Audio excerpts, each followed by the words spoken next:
Yo!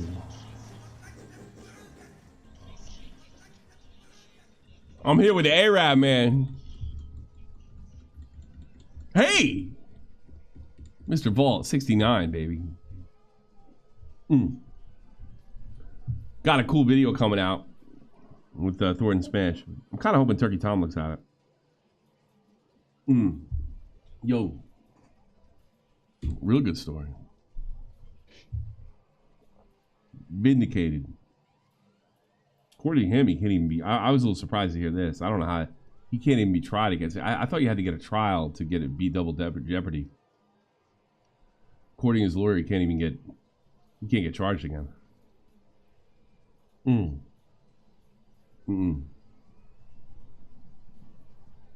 don't want to give it away, but this girl did him dirty.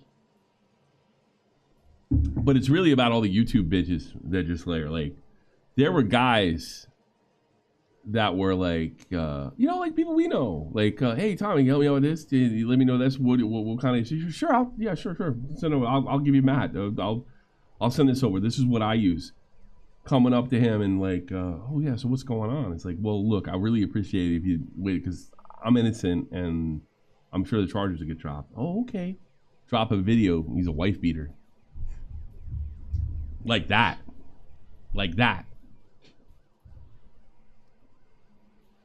Supposedly choked her.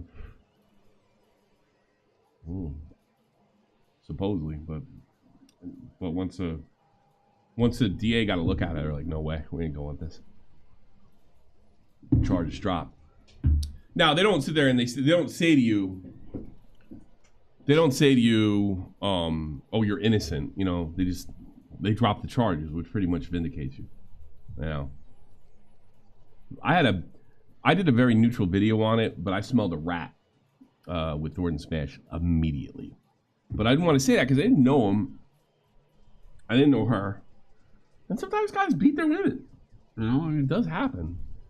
But the way that it's just like the fact that she ran to his like YouTube competition, you know, that she's trying to make sure he got off of YouTube. You know what I mean? Not Unicorn Con. What do you all want to talk about? There's some crazy shit. Yeah,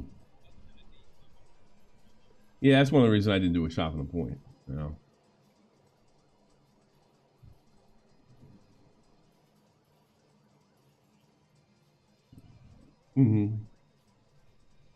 Pride vapes? Is it? No, not really. It's kind of gay though. Watermelon Skittles. Well, you remember you get the 9,000 ones, and they're like, yeah, but they're like illegal to buy in shops, so I have to like buy them in bulk. I know. In France, these are $20 a pop, sold everywhere.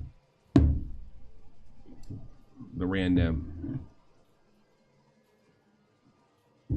Yeah, like regular, and they were in the German stores too. I think this is what they sell here in Germany. These vapes right here. You can be done with them in fucking 6 hours.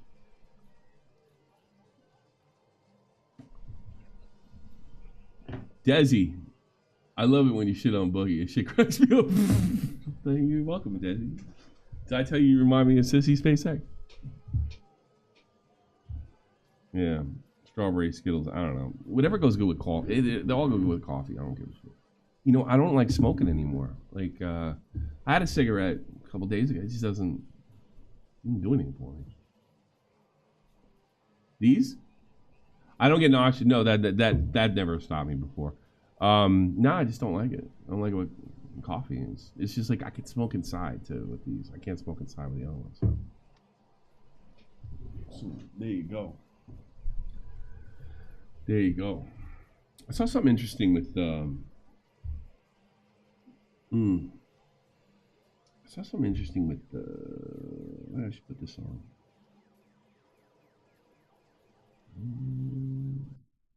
Gaming stream. Yeah, we can do it this way. I did see something interesting with Nick. Babe Nash. Yeah, this is fucking crazy. This is fucking crazy. Yeah, put the front shop in there. Let's get that all big. Why not, man?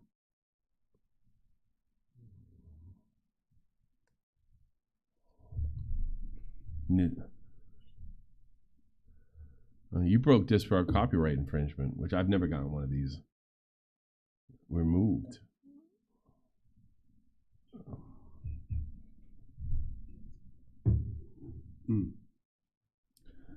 Just received a copyright strike in Discord for posting a link to my video on my server. It's lately, yeah. Probably should spread the word too.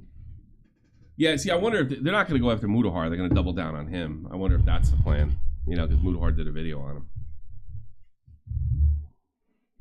Well, yeah, and in Canada, which makes it an international lawsuit, and you know, fucking Mudahar's got money. I can't imagine that guy putting his fortune on the line for some stupid shit, you know. But I think the community really needs support, Premic. We did a video on it.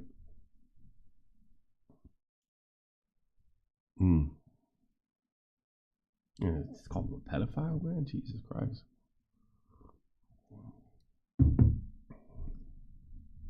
Well, bam. He posted a link to his own video that's completely been vindicated by YouTube that broke Discord's copyright rules.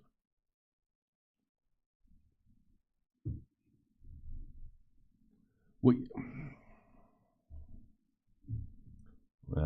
They probably got a mole in there somewhere.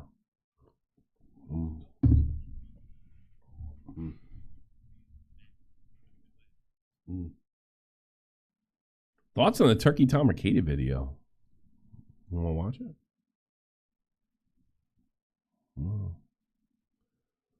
Turkey Thomas. iShow Speed's been coming to Germany, you know. Probably, I imagine. I couldn't figure. Why is he coming here? I was like, oh yeah, he is soccer to the bone. He's hooked hard. You know. Let's check out.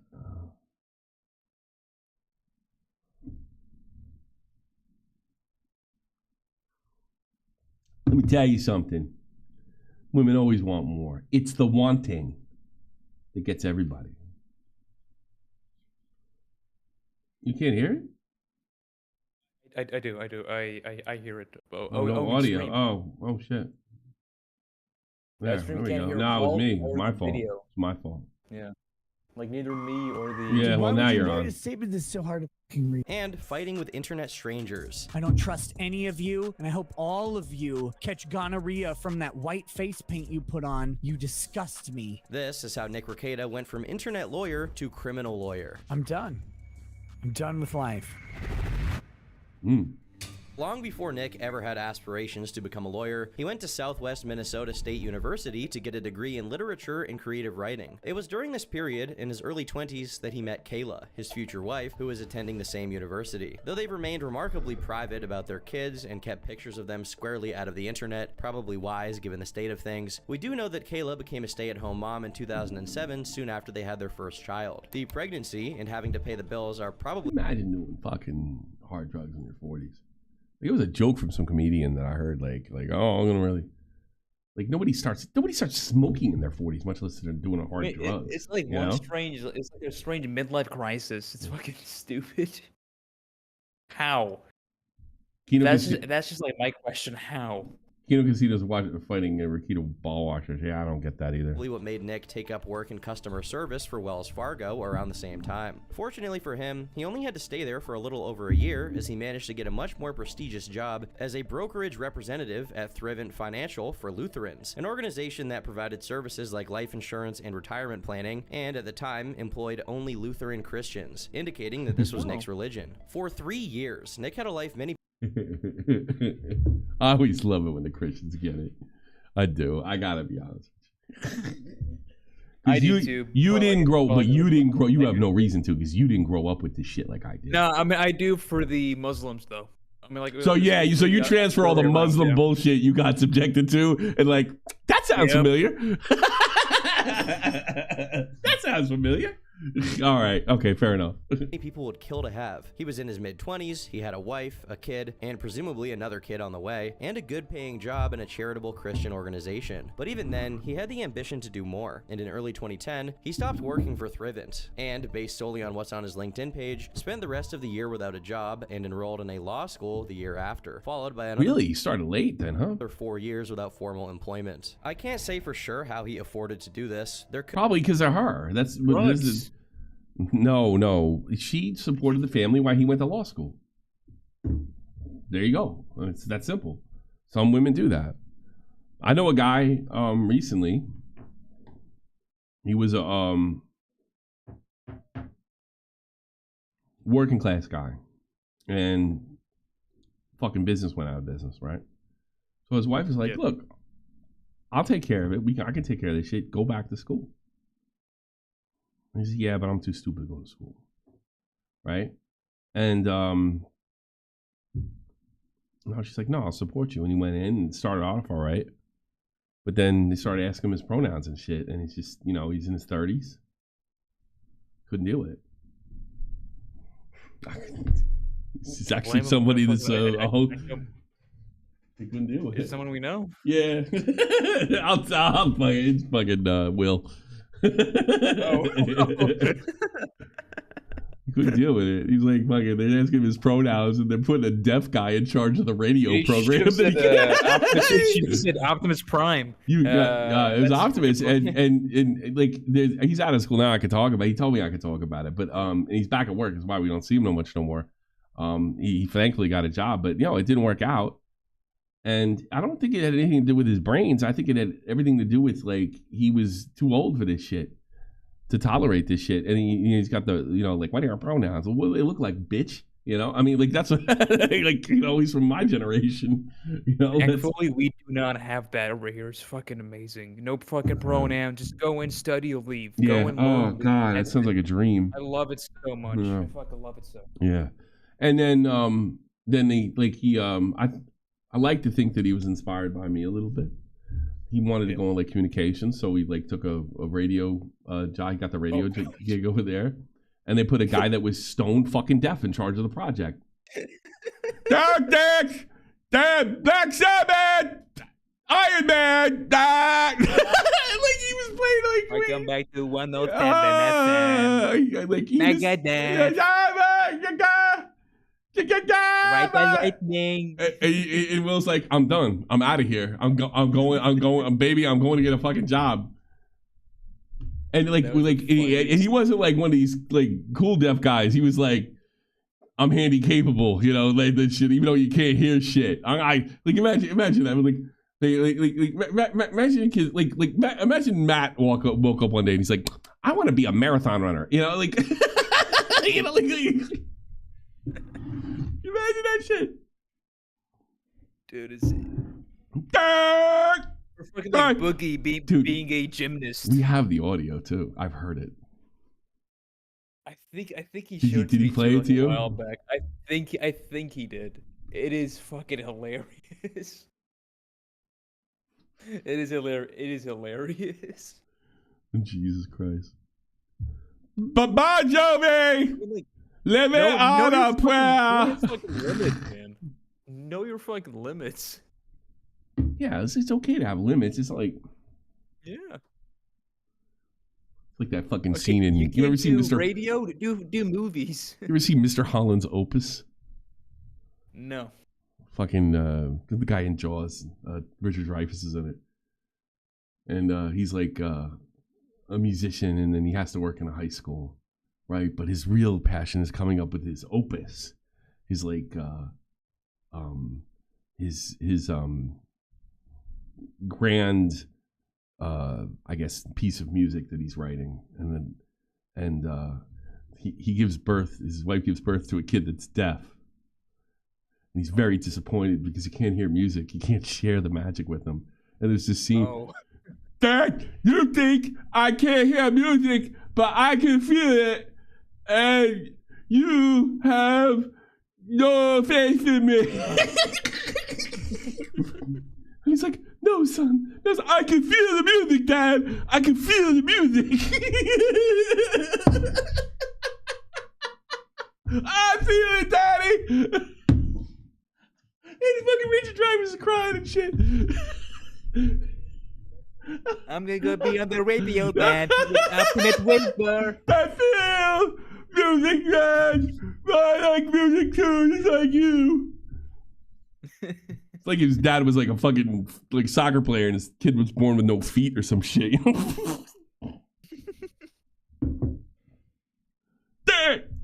Could have been unemployment payments involved, at least early on, but it's hard to believe that they lasted for a total of half a decade in a household with 5 or 6 people, not only having to pay bills, but also pay for law. Being Mormon. On the surface, it's a mystery how Nick stayed unemployed for that long, but it's— No, it's not.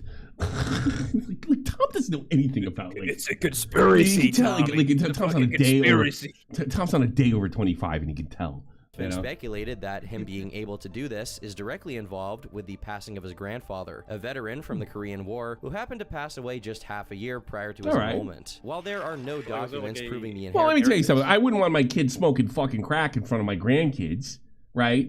But if I died and that money went to my son going to law school, I would be perfectly okay with it. But I can imagine this guy, oh, wow, he just leached off his dad. No, that's what inheritance are for. That's like doing something positive with it. You know what I mean? But he was a raging alcoholic. What are you gonna do? Inheritance. We do know that he had— Tom's a fucking commie. some degree of proximity with his grandfather, since Nick grew up in his grandfather's hometown of Houston. And here's how we know this fun fact. I'm just a dumb— Why is this even an issue? Who cares? Who's never heard of the streets. I don't know about the streets, right? I don't know where you— I don't know why he'd be doing that, being a lawyer. I mean, that's fucking insane.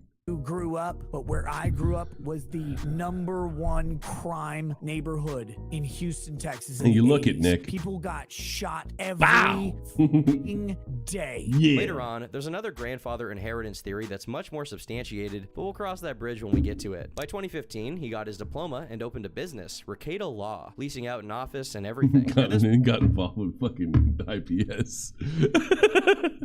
Point, despite having long left Thriven, it seemed Nick was still very much a conservative, religious person, as remnants of his now deleted activity on Twitter show him arguing with people about atheism, which at the time was very much in vogue as far as internet controversial topics went, further bolstering his conservative personality. The only thing stupider than arguing with an atheist is Christian arguing with an atheist. It's the dumbest fucking thing ever.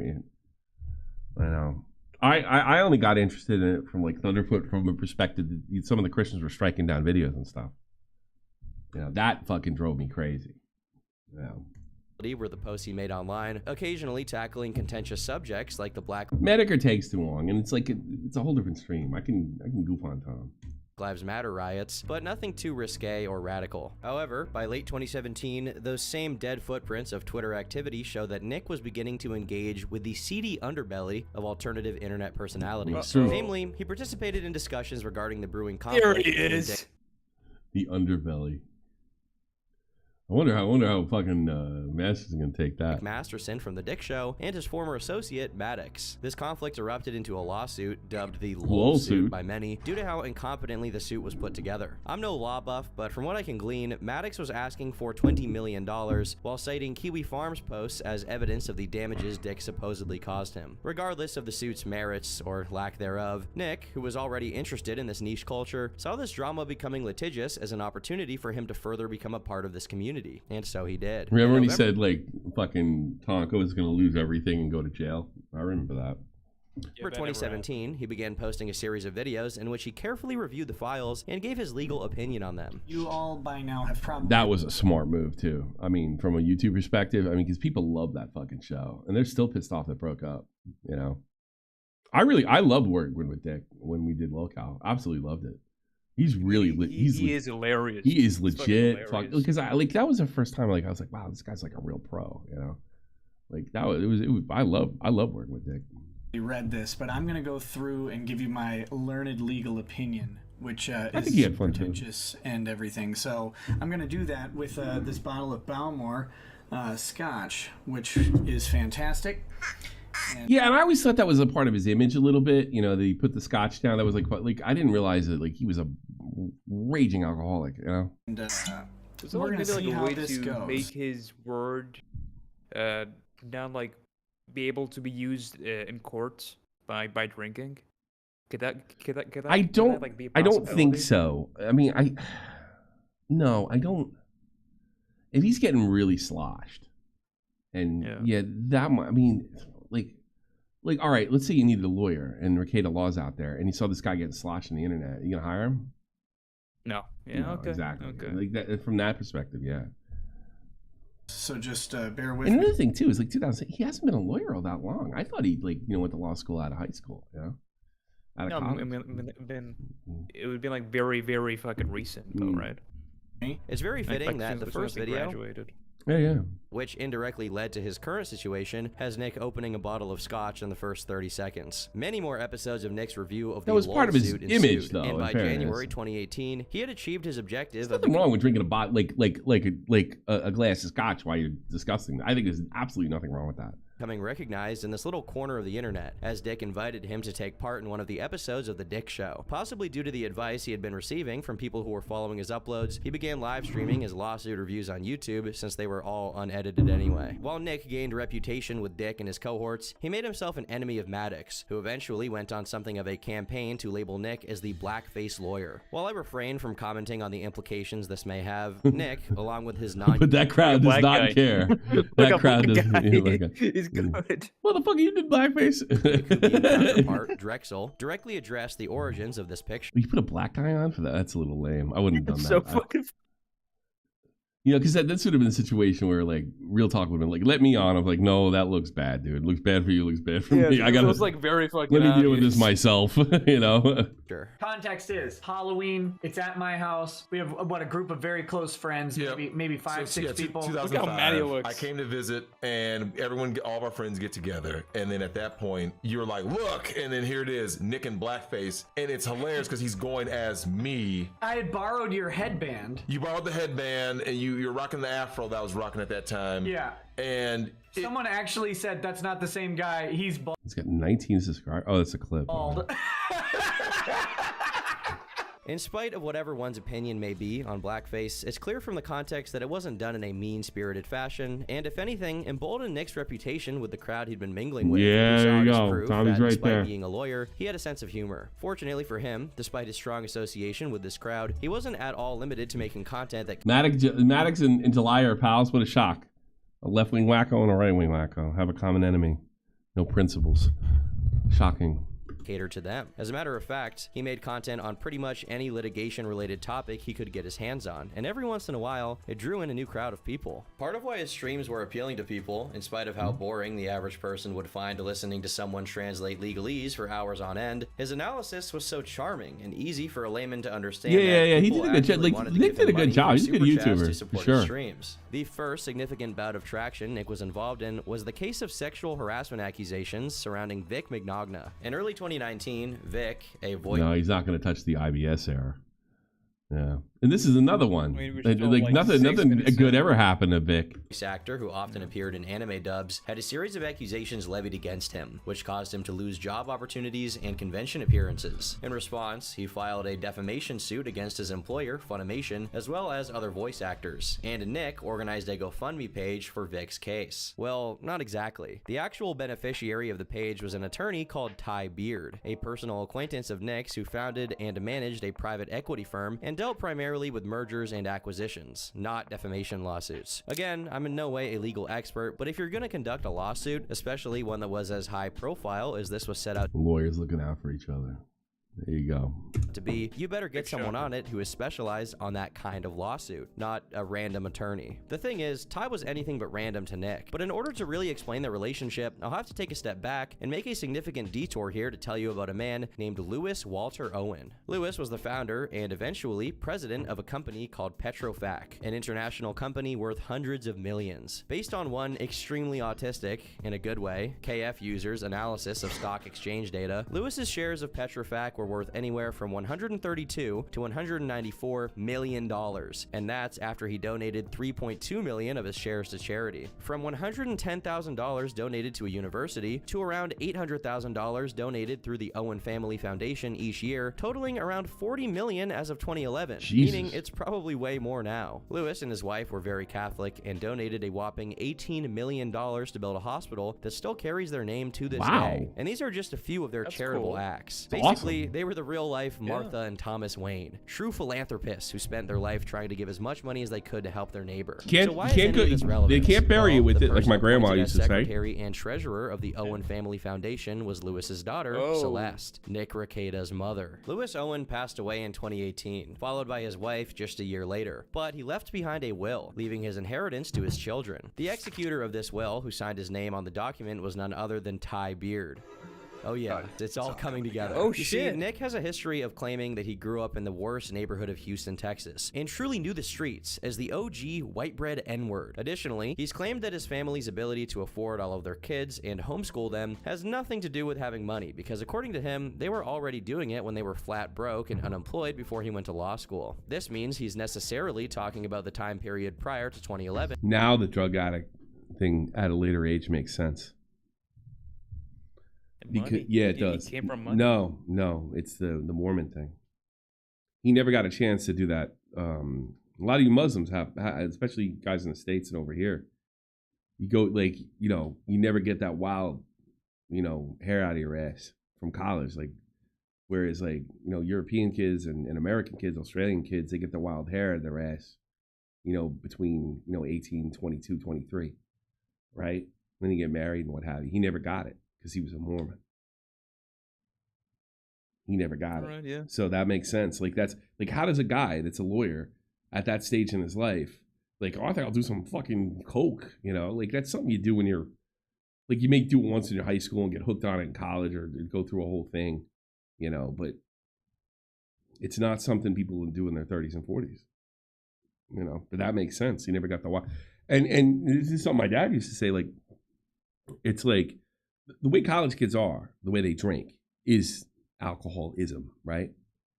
If they don't get rid of it by the time they're about 25, which most people do, or they take a little bit with them and they handle it a little better, and then they become like weekend alcoholics, which is bad too. I definitely had that in the Army. You train hard all week and you get absolutely obliterated on the weekend and chase girls, but I don't think you ever went through that. And there's nothing worse than a man going through a midlife crisis, right? If there is such a thing, that didn't have the fucking pussy and beer when they were kids, because at least I have that. I've had that experience, So like all that like pent up. Well, Mormonism, here's another thing too. Don't Like, do that, don't whenever do I want to this, do yeah. something fucking crazy, it's like, all right, you did that already. You look ridiculous doing it at your age, and you lose your kids. That's the barrier. When you don't have I did that already, and I feel old. It makes me feel like the old guy in the club, like that Chris Rock used to talk about. Like, there's a guy. He's not old, but he's a little too old to be in the club. That like he was that guy. You don't want to be that guy. But if you get the wild hair out of your ass when you're a kid, then you don't have to deal with it when you're fucking 40. Because there does something that happens to you around 40 that it's like, okay, I'm halfway around the track. I'm in good shape. I got a little money. I know how to talk to women better than I did 20 years ago. I have a car. Then you start the wanting. You know, it happens to everybody, I think, you know, especially if you're wild like I was, you know. You look back with the rose-tinted glasses. Well, he doesn't even have that. You know, so makes sense to me. You know. You gonna talk about IDubs? You want me to, Pixel? Give me something. It's a chill stream, so chill the fuck out, motherfucker. When he began law school, but there's a little issue with that. In comments sourced from a Rumble stream of his from October 2023, he bought a house for $269,000 in 2009, 2 years before law school. Wasn't he supposed to be dead broke and raising 2 kids at this point? But that's just the tip of this iceberg. In November 2018, around the same time Lewis passed, Nick bought a house for $650,000, and by the time the Vic lawsuit began, early 2019, he claimed he wasn't making any mortgage payments, suggesting the house had already been paid for. All of this information can be verified by checking publicly available information about him, although I can't put it here since it would technically constitute a dox. His streaming was doing very well, sure, and being a lawyer does pay well, but he does live in a rural area and probably doesn't have that many clients, especially considering his office never expanded or moved to a larger location. Based on what's available, there was never a stream of income that easily explained the purchase of either of his houses or him paying for law school. Of course, this is all speculation, and he has publicly denied getting any significant amount of money from his grandparents. So that's why it's an issue, because he's denied it. I don't really give a shit if he got money from his old man. However, it's really hard to or believe from that millionaire or whatever. Or understand how he could afford his lifestyle. But let's get back on track. Vic's GoFundMe raised almost $300,000, all of which went to waste since the suit failed catastrophically. Yeah, it did. Nick, on the other hand, was doing... And that was another... I remember saying at the time, you know, he's over 2 now. You know. Fine and dandy and went by completely unscathed. Moving on to cover the Rittenhouse trial, where he killed it. He absolutely killed it. Made an army of fucking YouTube lawyers. I mean, he was sitting pretty. He certainly could have lived off his YouTube and paid for a couple kids and everything with the kind of views he was pulling. 20, 30, 40 fucking thousand in those streams or whatever the fuck it was. Insanity. Which gave his online presence another boom in popularity with over 100,000 live viewers. Oh, I'm sorry. I was a little off. At one point. His growth got to the point that the corporation responsible for streaming the trial footage he was reacting to sent him a cease and desist, essentially accusing him of copyright violation for restreaming their stuff, despite there obviously being a significant amount of commentary over it. Many things can be said about Nick Rekieta, but he was one... Here's another thing. There's an argument out there that these police videos... They're all public, these court videos, these judge videos, especially during COVID. It's not their intellectual property. It's property of the fucking state.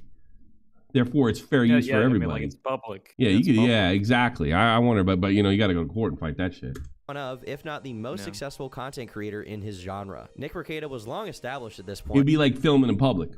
You know what I mean?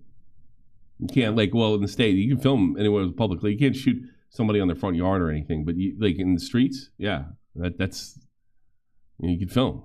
But the Rittenhouse trial really sent him up in an unforeseen way as far as his YouTube popularity. And fortunately, at this point, while his alcohol consumption was still present and often... Do you have a clip of that? ...streams, the most it ever led to was Nick sounding a bit tipsy. Appreciate Soon after the Rittenhouse boom came another one. The Amber Heard versus Johnny Depp trial. One of the most discussed trials in recent years. Tommy, please try. I don't think I could beat TSP in a fighting game. I'm a very poor fighting game player. In fact, the only game I think I could beat him in is fucking Tekken. And why would he take a challenge from me? Nick's biggest claim to fame. His series covering the trial has 24 episodes, with most episodes running for well over 8 hours. The very last episode having over 1 million views and a whopping 10 hours of video length. Just imagining the kind of obscene money this guy was making off of AdSense makes me sick, meaning, please give it all to me. If he wasn't already rolling in it at this point, he absolutely was now. The insane amount of traction his channel was getting began drawing the ire of other law tubers, but nothing to write home about, considering his viewership and relevance far superseded anything they could say about him. However, things began getting serious when Nick commented on Alex Jones's trial regarding his statements about Sandy Hook, in which Nick said, "Sometimes it feels like freedom of speech is dead." Right around the same time, one of his Amber Heard videos got copyright striked by NBC, and when he disputed it, he wrote the following message: "NBC is a pile of human garbage. In fact, they use money and power to suppress the voices of the people they attempt to brainwash and spoon-feed their regurgitated bullshit on a daily basis." I imagine NBC's lawyers are actually reading this material and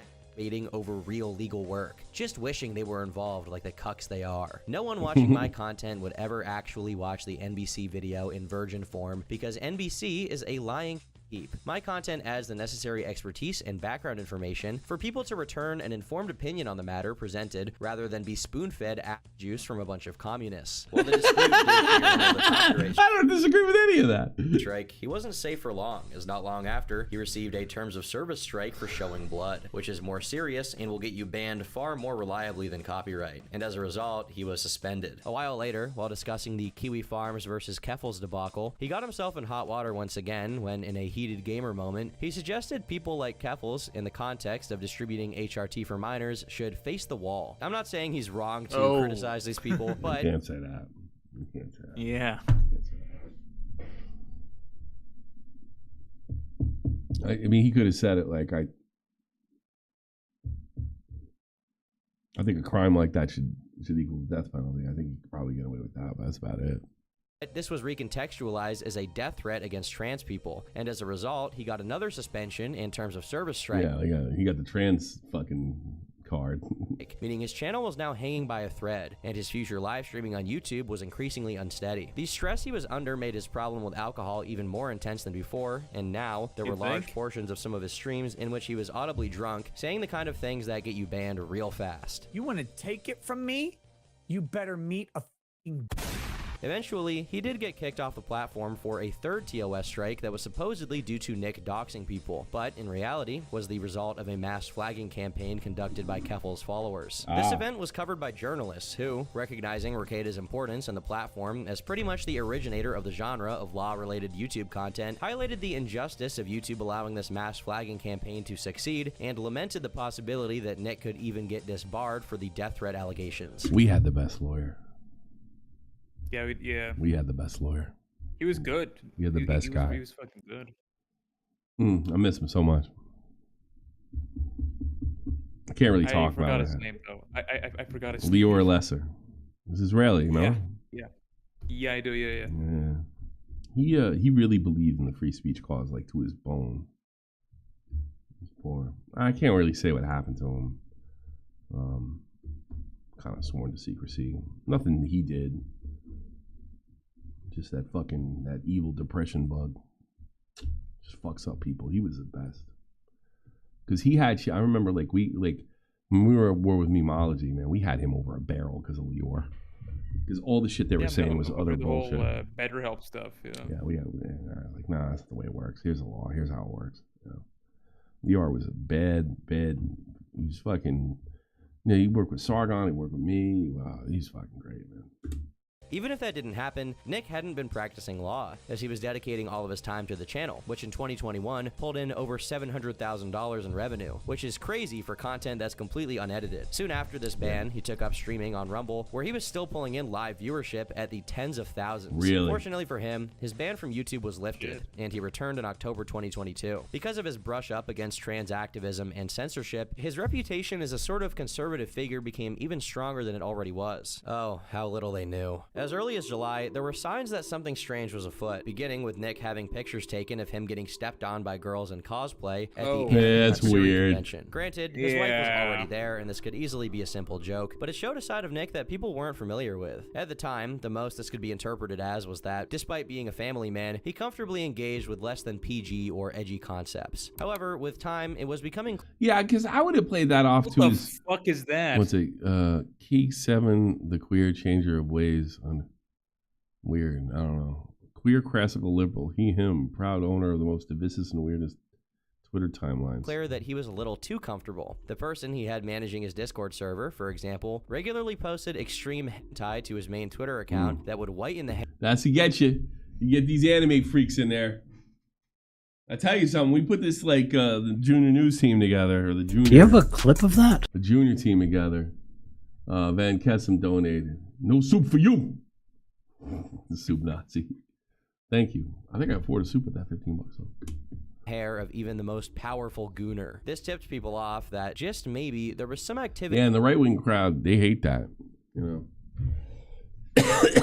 is fucking. They hate fucking that weird. They hate that you like pussy. going on in his server that wasn't so appropriate, and that suspicion was more than proven correct. Before I get into what was going on in the Discord, I have to give context by explaining what Nick and his wife were doing on the platform Locals. I can't really sugarcoat this. Pictures had surfaced of Nick Rekieta gripping a bottle with his butt cheeks. Likewise, pictures had Fucking. What? Wait, what? That's a first? Okay. Yeah. Do you have a I've clip never of that? heard about this one. Right. Riley, loving the stream, Tommy. You are my hero. Hope to get a call about Nick stuff before I have to dip, but there's Oh, he's always in waiting. Do you I'll wanna call you hold now. on? How about that? Well, right, okay. What you Right, want, yeah, Hero? Yo, what's up, You man? tell me. What you got? Man, you know, this Nick stuff has just been a whirlwind and a half. You know, I've been a long time fan of the guy. I'm a fan of Dick, so I've heard him on Dick's show a whole bunch of times, and it's been really sad and really confusing. A lot of weird narratives out there. What are you confused about? Because I gotta be honest, I haven't paid that close attention because I don't care. You know, I'm not a huge Nick fan. I think what he did, I think some of the stuff he's done was very innovative, influential. I've never been particularly fond of his legal advice. I always thought he gets fucking a lot of shit wrong. And like with Vic Bignana and like the whole IBS stuff. But I basically thought, you know, he wasn't a bad guy. You know, but I don't know what's confusing to you, because I'm not confused at all. The guy got hooked. That's I think that's the beginning and the end of it. mean, maybe that's what it is. At the end of the day, it's a lot of it is so hard to believe. Like I definitely want to see the body cam footage. I want to hear the trial, because like it's just like I believe he. It'll had just drugs, get sadder. I It'll just believe get he had sadder. drugs. Yeah, I know it'll just get sadder. Yeah. But I believe the drugs. I believe the guns. Probably an irresponsible thing to have around your children. But I don't know if I buy him not feeding and clothing his children at this point. I'm gonna have to learn How many more. drug addicts have you grown up with, for reals? I mean, I've been around them, but I was not raised by any. Me raising, you know, anybody, family, and let me tell you something. Were there any kids around? Well, No, not really. No, well, here's the thing, and I said this before. I think I see Mormon guy in there. I'm probably gonna pull him next. I don't think he got the wild shit because of his religion. If he is a Mormon, out of his system. So let me tell you something. You get hooked on a serious fucking heavy hard drug at that age with a lot of money, anything can happen, up into including the kid shit. And here's another thing. Yeah. Like now you're like, oh, you don't know if you buy it. Well, now you're saying the cops are lying. Maybe they are, but the odds are very slim. I don't know. I feel like cops lie a lot. But like that's something that could be their ass. If those kids are in perfect fucking health, and I mean, from what I understand, they went to the school too, and the school backed it up. Now that's two groups of people that are lying. It was like at some church too, I believe. So we got the church, we got the school, we got the cops. Everybody's got it in for Nick, huh? Really hated that fucking Rittenhouse video. You know. So look, How did he hold a fucking bottle with his ass cheek? That's what I want to know. yeah, he's skinny, right? Yeah. Boogie did, I could believe. You know. He's a fit man. He's holding it down. Hey, look, I look like the people talk about taking away his kids. I hope he straightens his shit out. I hope he gets his kids back. I hope all that stuff. Yeah, 100%. And he's not like, I'm not rooting against him by any stretch, but I think people that are thinking that, you know, they're not buying the kid thing or not buying, like, you don't do those kinds of drugs and act totally responsible. You tell yourself here, you hear this from, like, you ever hear the, oh, I drive better drunk, you should, you know, like, type of thing. I mean, you can convince yourself of fucking anything. You convince yourself your kids are okay and you're not doing the right thing. Now, I have heard they're older, I guess, teenagers, but still, you know. I think like a couple of them are teens, some of them are younger. It's kind of Yeah, I could believe it, man. I've seen what that shit can do to you, and it can do it to you quick, real quick. Yeah, no, I'm not. It's obviously like it looks bad. Like obviously, there's a pretty good shot it's true if the cops are saying it. Yeah. Yeah, coming pretty out, good. but like You know, I You don't want to man. believe it It's because hard. he's your favorite It's YouTuber. hard. You're a Uh, fan. he's- You're a You're a fan. fan. Fair enough. We get it. Yeah. Fair enough. He's always seemed like such a nice guy. I mean, Hmm. welcome to YouTube, buddy. I never thought he was. I never thought he was a Fair nice enough. guy. But that's why I liked him because he wasn't a nice guy. Well, a nice guy among mean guys. you Yeah, know? yeah. I get you. No. I agree. All right, thanks for the dono and thanks for calling. Appreciate it. No problem, man. Have a good one. You too. Do you have a clip of that? Oh, what we got here? Mormon man. Toby, you've seen the Motionless iDub in the last Cold Ones episodes, and you would watch the new Brad Does Banter on stream? Yeah, I would. I actually watch Brad Does Banter from time to time. I actually enjoy some of his stuff. He was a bitch when he was a kid. With him, though? He's a bitch when he was a kid, but total, you know, he could dish it out, but couldn't take it. But he's actually legitimately funny. Brad, I've been watching, kind of keep my eye on him over the years, and sometimes I enjoy his stuff. I got to be honest with you. Maybe we'll go over that. Hey, how's my theory, Mormon guy? Yeah, it's 100% true. He's Yeah, bingo. Lutheran, Oh, so he's not Mormon. He's not Mormon. Oh, okay, so you came in to correct the record. But that if he's a strict Lutheran, that it does depend on what kind of Lutheran he is, I suppose. Because so close is my enough, wife. right? Big deal, you know. Yeah, he's pretty devout. One of my best friends. So in our church, they do it by like a huge region. Grew up with a kid. Yeah. When he turned 18, he had 4 sisters, and his dad was a pilot and did the same kind of thing and just started doing drugs and banging tons of women. Ended up totally just abandoning his family. Ricada's dad did that? No. I'm just saying my friend grew up. Oh, so okay. like that story you're talking about, that being a common thing. Yeah. You got to kind of get it out of your system. Yeah. You kind of got to get out. In my opinion, I know that doesn't go fly in your religion, you know. And if you can pull it off, you can pull it off. I mean, you know, God bless you. But it's like, I grew up in a culture where you were expected to drink. You also expected to handle it, and you were expected to knock it off at a certain time. And I think families that grow up with very strict rules on alcohol, really strict rules on sex, gamble with the possibility, because we're, you know, that's one thing all the religions teach. We're all human. We're all fucking sinners, right? I mean, that's one constant in Christianity, correct? Well, when that sin law breaks for somebody who's never sinned before in that manner, it breaks hard. You know what I mean? So Well, I went to BYU too, and there's some kids there that once they left their house, they couldn't handle it. they go berserk. Yeah, about 50% of freshmen either get on academic probation or drop out. I dated a girl. Her parents would sit in the room with me, or constantly check. It sucked, man. We couldn't make out enough, you know. And I tried it for a while. It sucked. All right. When she got old enough, she fucking ended up going with a motorcycle gang, man. This is the most Christian girl ever. And from what I heard, after she turned 20, she went insane. You know, insane. So I think if I had to guess, that's the situation here.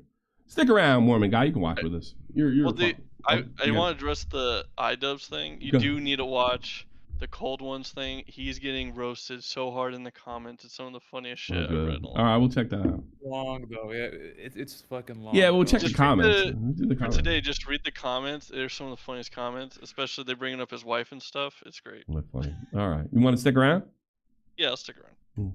Same You guys thing. that are waiting to call, I'll pull you in periodically. So hang on. Along with other lewd images of her. All of these made their way to Nick's Discord server, partly because they were relevant to the fact that they were pics of Nick and his wife, but also because the server had an entire chat dedicated solely to not safe for work pictures, something that flew in the face of the conservative image many people had of him. When people brought this up to That's Nick, what happened. That guy just called. It flew in the face, you know. as if it were an issue, he flippantly dismissed them. As By the way, if you want to live, and you know this is true about me, if you live a conservative lifestyle, right? And you want to do, and by the way, I like, I'm one of these people, like, people fall off the wagon, they get back on. It's a part of, I mean, even, you know, I'm not a Scarlet Letter guy, you know. I don't think that you're like a total fucking traitor to your religion if you fall off the wagon. I don't believe that. But I think the problem is when you start preaching to everybody else and don't stop and you're still doing the shit. Now you're the preacher in a whorehouse, right? Like look, we're all human beings. We all can get seduced by sex and alcohol and even drugs, right? We're human, that happens. And there should be a certain amount of forgiveness there. There's also a cutoff line. But, you know, if there's no road to redemption, if there's no way to improve, you're just like marked, you have that scarlet letter. And, you know, it's one of the reasons, like, I brought on, you know, Def Noodles. Not that he's a drug addict or a fucking coomer or anything. Well, maybe he's a coomer, I don't know. But, you know, when you admit your fucking sin, so to speak, and I'm not even a really good Christian, then you deserve a road to redemption. I've always been like that. I'm not a big guy. Who else did I bring on? The guy that Primic did a video on. I forgave him too. You know, I think commentary and criticism isn't worth shit unless there's a road to redemption. Opinion Judge Ricardo got the judge changed when LawTube said it wasn't possible. Guess they don't know law. What? Ricardo got a judge changed. Okay, so yeah, the judge seeing his defamation case was going to see his criminal case. That's the judge he said was doing weird stuff with their pussy. And so he ended up petitioning to get a new judge, and that was granted. So yeah, I said crazy shit about that woman's pussy. You got She's got to go, man. Come on. So he is going to be able to see another judge for his criminal Basketball case. Diary Scared. That's a good drug movie. Because that doesn't, you guys are sucking dick for fucking drugs and shit. That's a good one. If this wasn't totally incongruent with the rest of his online persona. One user said, "Listen, your wife posts pics of her booty online for strangers. This is the response bound to happen, so you're either in one of these positions. 1, you don't care, but you still talk cucks and make fun of men for not having loyal wives. This is kind of what I was saying. You can't go both ways with this shit. 2, you do care, and you are a cuck who wanted her to post her act and get off on it. Or 3, you were overpowered by her macho strength, and she is the alpha. It just makes you look like a hypocrite. I think Nick may be going the iDubbbz route. This was something of a game changer since all the people in this Discord were paid subscribers of his, meaning even his close following wasn't cool with what was going on. People began questioning his wife about this, to which she replied, "I like having fun. I think I have a beautiful body, and I love taking..." I'm not a Christian at all. I'm a fucking an atheist. I was raised Catholic, and I do have some of those values, but I am not a Christian by any stretch. I am all about revenge. Taking and sharing pictures. I wouldn't ever post actual nudes. I'm not fishing for compliments or trying to inflate my ego. Guys are proud of their cars and guns. I'm proud of the body I take care of. I'm having a good time, laughing with friends, and enjoying the beauty of the human body. Nick is my that sounds super liberal to me. Only partner. We don't fuck around. We aren't. I will say this. I am not anti-Christian. I'm not anti-Christian by any stretch. Swingers, but I also don't care what I'm other not even people anti-Muslim. I should be. do. It's none of my business. Wait, what the fuck, bro? You're talking to me. You're not a Muslim. Come on. You're as Muslim. I'm not. Right? You're Muslim as I am to. Christian. Come on, man. I used to, at least. You're like me. It's your culture that you value. Yeah. I value my culture, you know, and my background and my heritage. But, you know, you don't fucking... I talk to you. You're not you're not like fuck those Jews. You know, you're not like, no, of course, you know, of course, you're not like that. You're not hateful. You don't see people die and shit for your religion and stuff. So it's fucking retarded. Yeah. Oops. The judge of what that means. As for Nick, he eventually explained the bottle pics. I have this locals live chat. Shout out to them. Pretty wild. It oh runs no, like Bernie 24 hours. in there. Someone came up with this idea to do Vinny Bennett call him out, man. I'm afraid of her. Wednesday, and people decided to post the bottle. I'm transfixed on Vinny Bennett because I'm scared. Challenge, I guess. And I thought Star Wars Go Melanie Mac. I don't know the two up here. I know these two. So maybe this is a podcast where they do one guy and 5 girls, and so they kind of have a rotating cast of girls. One guy and 5 girls. Sounds like a porn. Like I They should call it participate Simpcast, I think. Yeah, that's pretty cool. because like a whole bunch of my people are sitting here like posting their and so I took a joke picture of my and posted it in my locals. And now what I have learned about myself since then is not what I Matt says that Melanie Mac's a grifter and she don't believe in any of this shit. expected. I have learned rather than just having a skinny white boy, I am not a Christian. My wife is now, And I am a cuckold watching other men have sex with her. Oh yeah, I'm a bad dad, and my kids will be scarred for life.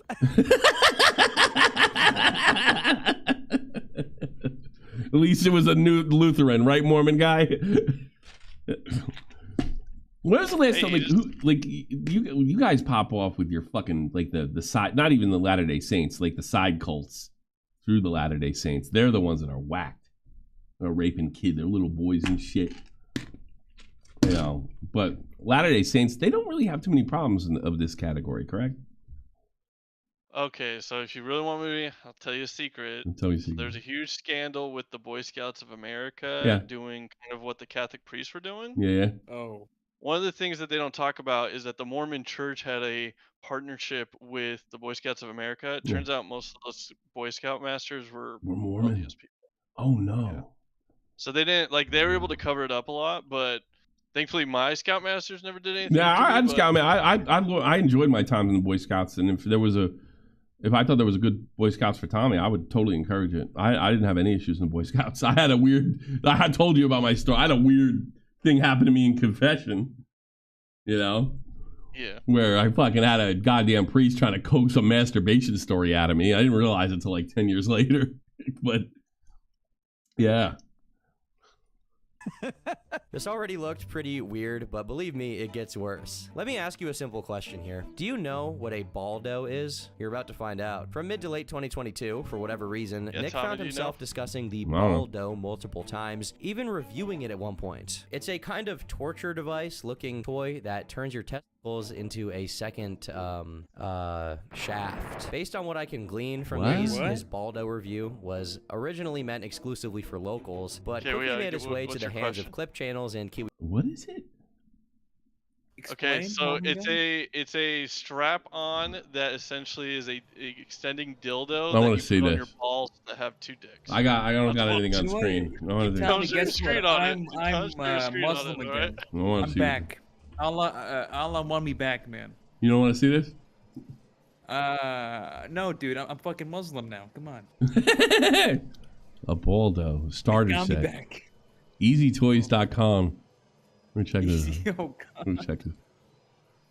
Listen, fuck. I wouldn't even know what to do with that. Ouch. Ghost Gaming. Thank you. That's all I have to say. You shove your balls and then. Why would I want to put my balls in there? So you can double dick. How do you? I don't understand. So like You have your dick, and now your balls are dick. And that? Put and the my balls in her what? vagina type thing.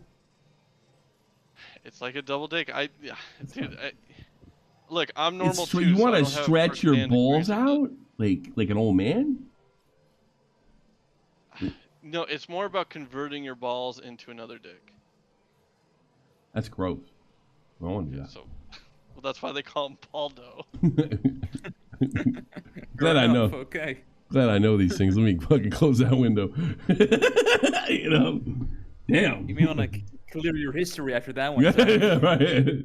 We farmers who'd already become disillusioned with Nick. The main domino piece that had to be tipped over in order for Nick's reputation with his She's pretty. following to be dragged through the mud came in the form of a rather innocuous video in which Nick and his wife celebrated their 18th marriage anniversary. Wow. In it, they reveal they're on vacation in the Caribbean, but don't specify where or even what country in the Caribbean. As usual, we can leave it up to KF to schizophrenically investigate the most ridiculous thing. KF, you can't even All say. those gates. Nope. And succeed in doing it. There are a few posts going over the specific strategies. So Kiwi Farms have kind of been after him prior to all this shit. They employed in order to figure out where they were staying, such as comparing nude pictures they'd posted of themselves to the marketing material of a certain resort called Hedonism 2, which was famous for harboring swinger parties. We obviously can't show the bottom of this picture, but the shape of the island on the horizon is similar, and the difference in sizes can easily be explained by photography. Eventually, both Nick and his wife I think that's weak. Instagram accounts began following two But it really doesn't matter. male strippers by the names of Ricardo and Romaine, both of whom worked at Hedonism 2, and they followed Nick back. They got Honestly, a big old I don't dick. think this much schizo research was necessary since Nick was already well on the path to admitting it anyway. One example of his lack of concern about denying it and maintaining his image was when he got asked about hedonism during a live stream, and this is all he had to say. Alex Nick, Stein. did you see that conspiracy theory And I had to know this because, you know, I joke about this all the time. You talk about the Baldo. Did you see there's an internet rumor about the hedonism where you were at a sex resort? I have to know. I've been looking. I have to know if that's the case. It's simple. I don't talk about where I go, but all internet rumors are always true. Okay. Additionally, he openly admitted to doing MDMA and mushrooms during this vacation, which once again informed the audience of what kind of person Nick was becoming. A little while after the Hedonism 2 event came and went, another What did you say? Go back just a little bit to where he was talking just a second ago. Yeah, here. That's the girl in the swinger thing that got arrested with him for content. Which one? Mandy Summers? The one right underneath him. Oh. April. Yeah. Interessant. I wonder if you like lolcow podcast. Kind of person Nick was becoming. A little while after the Hedonism 2 event came and went, another popped up. On December 15th, 2022, Nick said he was going with his wife to an underwear bar to celebrate his birthday. You cannot get in if you're wearing clothes. You have to wear underwear. She's in underwear. I'm in underwear. We're gonna go have a fucking blast. That's Saturday. Friday is karaoke night at the same bar. We're gonna go do karaoke night. We're gonna have fun. Dick's like, that sounds great. It's Camelot too. Probably, you know, sing some shitty songs or whatever. And then I don't know what we're going to do the rest of the time because those are it's literally an hour out of each night that we're going to do that. Other than that, I don't know. She's got a bunch of surprises planned for me. Again, he's drunk. He's drunk. That's why he's talking like that. I have no idea why he keeps being so vague about this stuff since he's talking about embarrassing shit anyway. If you're gonna drunk blab about your private degeneracy in dominant chinchilla wolf, you might as well be specific because people are gonna figure it out. Once again, KF was on the job and correlated the underwear bar statement with a few other things he'd said about his birthday plans, eventually landing on a certain establishment called Gay 90s, which was the only one holding an underwear party at exactly the same time Nick was going to attend one. In the same city Nick had claimed it was going to take place. The schizophrenia goes to another level when the same poster who collected this information managed to use Snapchat to find people who posted videos of themselves at Gay 90s during the time Nick would have been there, and they managed to find this clip with a somewhat recognizable voice talking in the background. Again, none of this is I don't know about that either. Particularly damning were it not for the That's what do they call it? It could be confirmation bias and shit, you know? Fact that Nick, for a very long time, made fun of cucks and joked about gay people from the perspective of someone who wasn't in line with those lifestyles. Now, he was attending underwear parties in gay bars and going to swinger resorts. Though this part is a lot less relevant compared to the previous revelations, Nick also decided to gift himself a Mustang GT 500. And though I'm sure he made a lot of money off of YouTube, we have to remember that a significant part of what's allowed all of this to take place was allegedly Grandpa This is so fucking, this is so... like you get a new car type thing. I'm banging fucking broads. I guess apparently doing gay shit. I don't know. Midlife crisis. Yeah, swinging stuff like that. Yeah. Gotta get that pussy out of your system. Owen's tugboat money, whom I can only imagine is doing cartwheels in the grave. But being the derelict alcoholic he already was at this point, it comes as no surprise that within 48 hours of him having the Mustang, Dex, one of his main and longtime associates, revealed in a stream that Nick wasn't going to be streaming because he had driven his car off the road, presumably damaging the vehicle since it had to be towed away. Nick himself, however, doesn't seem to have admitted to this happening since his post about not streaming that night never mentions it. Despite having been visibly irritated by people's speculation about his midlife crisis, he tries to downplay it. Nick, you're getting eviscerated by Kiwi Farms. You gotta chill, dude. Maybe you don't know. Kiwi Farms influence? That's... Oh, no. You're wrong, Nick. You're very, very, very, very wrong. What it is. It's worth noting that at this point, one can frequently notice Nick is jittering during his streams. That's what happens to someone who is so frequently drunk that their body gets used to inebriation to the point that whenever they're insufficiently under the influence, their body uncontrollably shakes. Meanwhile, Nick's YouTube... You know, the only guys I've seen with that particular problem, they're usually older, and I would think that's more drug related. You know, this has always been my criticism of Tom. He takes massive leaps. Now, none of this stuff is all that relevant because he got nailed, but that, the alcohol withdrawals, and I've never, the way that guy was shaking before, I've never seen that before. I have seen it. But it's usually long-time alcoholics, like fucking guys in their 60s and shit. I've never seen anyone, a young guy. It's possible, but and I've never seen it like this. I've never seen that. So, but Tom takes leaps. Tom takes leaps, man. Career trudged Jittering could be tweaking too. They could be meth. on without much of a hitch. Yeah. So since when was you talk about doing like DMT and other Well, I stuff don't know like anything that. about DMT. Yeah, I don't know like if you could get jitters from that, but Let's see. I've never seen that with alcohol withdrawal. Then, yeah. like I could have fucking Tourette's for all I know. Yeah. As the average viewer was still turning in to see things like his interview with Kyle Rittenhouse. However, the closer following was heavily disconnecting from seeing what Nick was saying about his personal life, essentially rewriting himself as this libertine person who was never morally opposed to the things he was now partaking in. Oh no. Homie, I've always been a sex pervert. It's also at this point that he slowly begins to lose weight, further worrying the people concerned That's drugs too, because he gained weight on alcohol. For his health, Look at me. especially since now he was open about doing other drugs besides alcohol. Whatever clout he retained with other content creators was soon to run out if he continued on his path of self-destruction. Right now, I'll take another brief detour to You can see him kind of aging. You definitely see that. Tell you about a rabbit hole that is Nick's relationship with someone named Mandy. For starters, here is a clip of Nick talking to them. Mandy, if I were single, He sounds like me, but it's an act. But he's got his shirt off and he's fucking doing it. You would never be single again. Pretty unusual stuff for a married guy to say in a public. Isn't it amazing that I can get away with that and nobody else on the internet can get away with that? Isn't it? I feel like maybe with you, it's just obvious that. Yeah, maybe. Yeah. Maybe. You also don't keep doing it. For No, I don't, and I don't have the relationship with these people offline. And the women I do have an offline relationship, I don't talk to them like that, except for Seth. live stream. But that's just the tip of the iceberg. Mandy had been an avid super chatter since at least 2020. Yeah, with me, it's like a fucking, like, so over the top. It's like that, like I'm deliberately playing that awkward guy that thinks he's got something going on, I mean. And a former follower of Nick's posted some lore to KF, saying, I like fucking hitting on broads, though. I like it. But I don't like it because I get a sexual. I like making them uncomfortable because it's funny.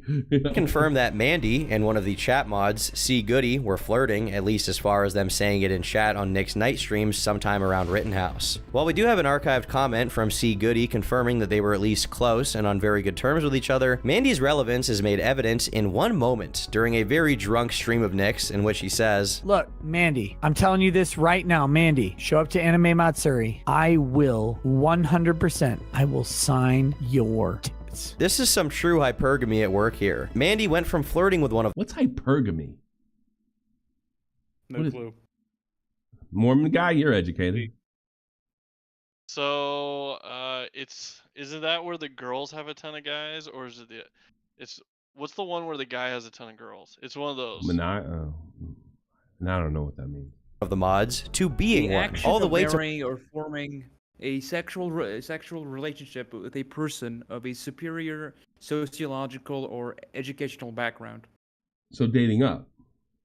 Yeah, It's pretty kind of much. flirting with the big man himself. Apparently, there was a strong push behind the scenes for Mandy to actually go to the Anime Matsuri thing so that their IRL meetup could happen. But Mandy was the one who had shut it down hard, according to one of the people who claimed to have familiarity with the inner workings of Rekida's community. But, much to his embarrassment and our cringe enjoyment about what I'm about to make you witness, it didn't stop at his awkward-ass flirting. It evolved all the way to him serenading Mandy during a stream. Oh, Mandy, you came and you teased with the picture.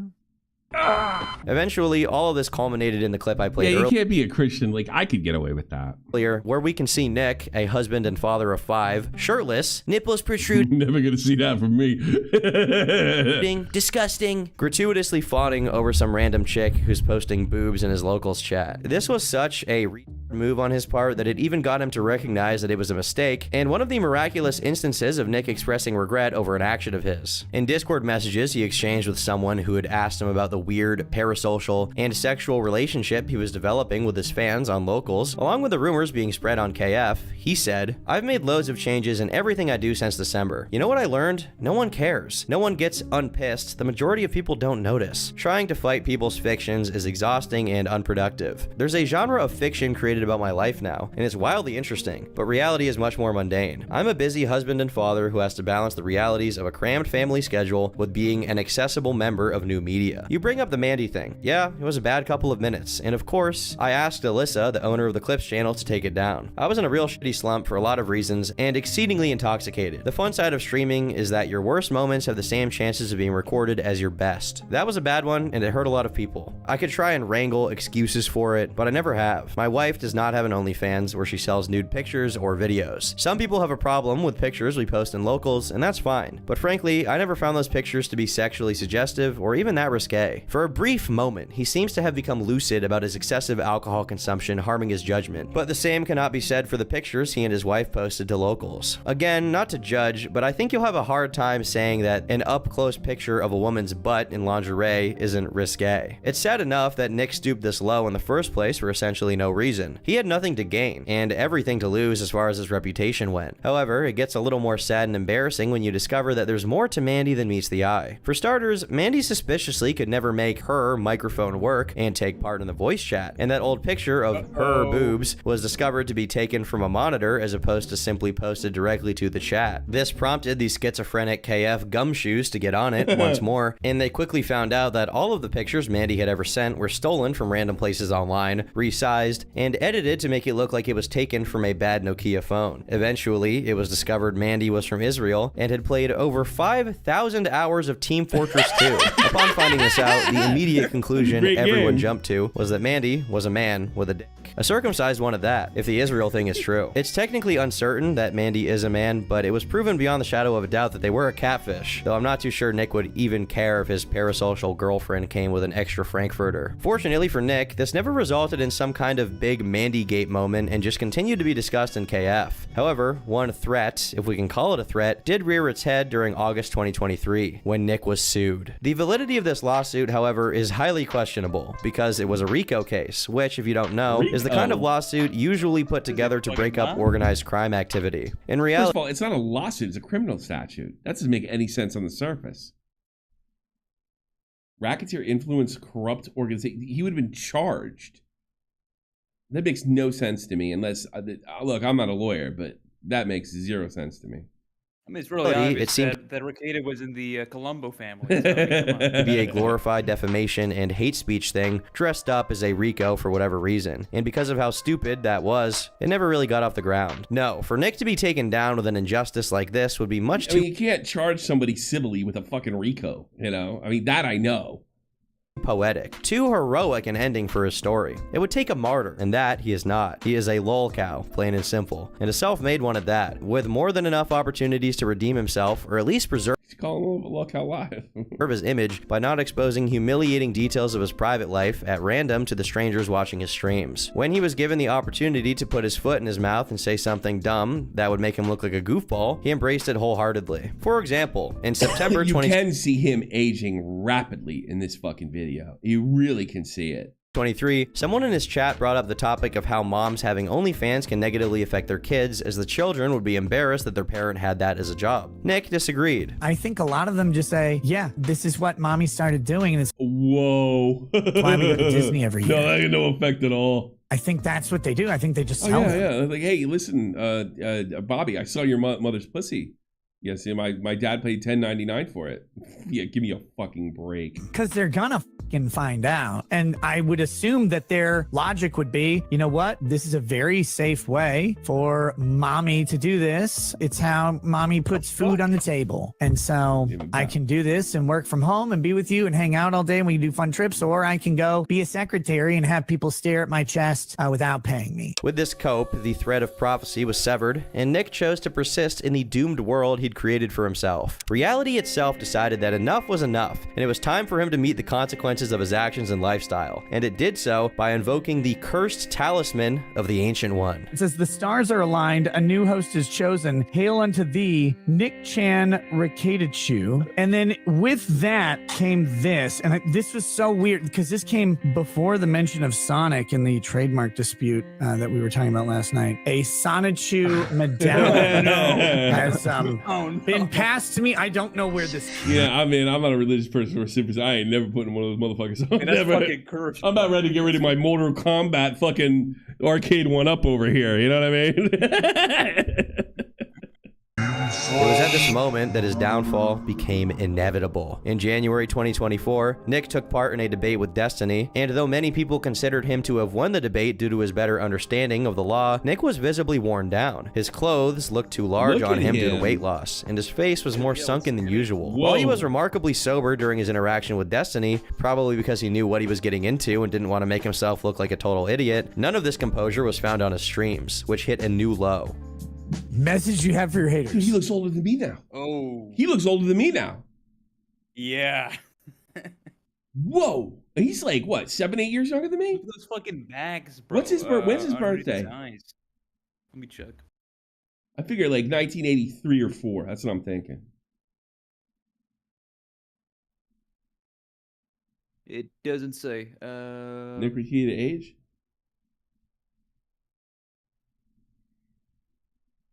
He was born. But yeah, I'm trying to find it. It's not there. 42 and 43. There, 83. Okay. All right. Okay. Yeah. Man, he looks older than 40 here. He looks like a drug addict. Yeah. He looks fucking like Thank 50, you for or like late 40s. Yeah. showing up.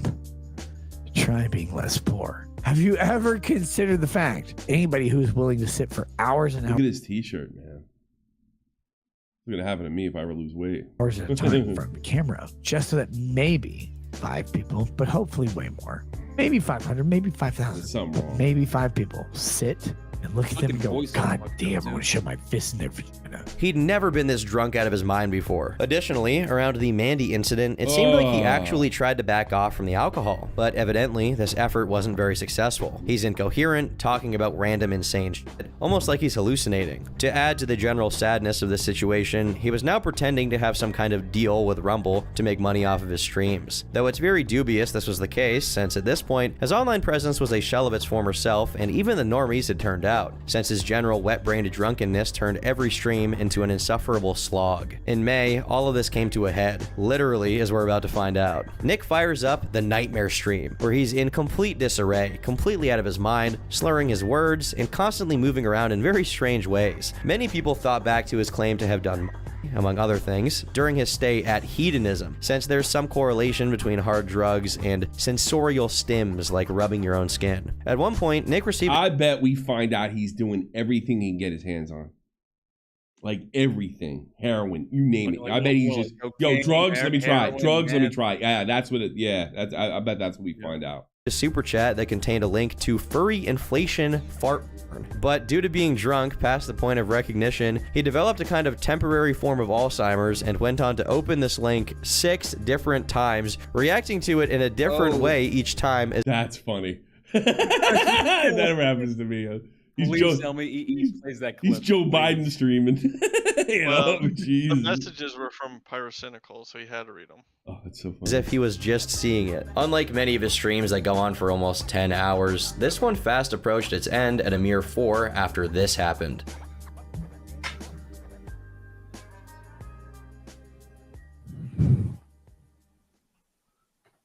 Oh, great heavens! Funnily enough, even after this, he struggled for another half an I think like, Matt doesn't think he's masturbating or getting a blowjob, which is that he's just tweaking. hour to successfully shut his stream down. Oh my God, but obviously the damage was done, and his shameful moment was destined to be permanently immortalized. Yeah, see, I don't know. Like, I'm not.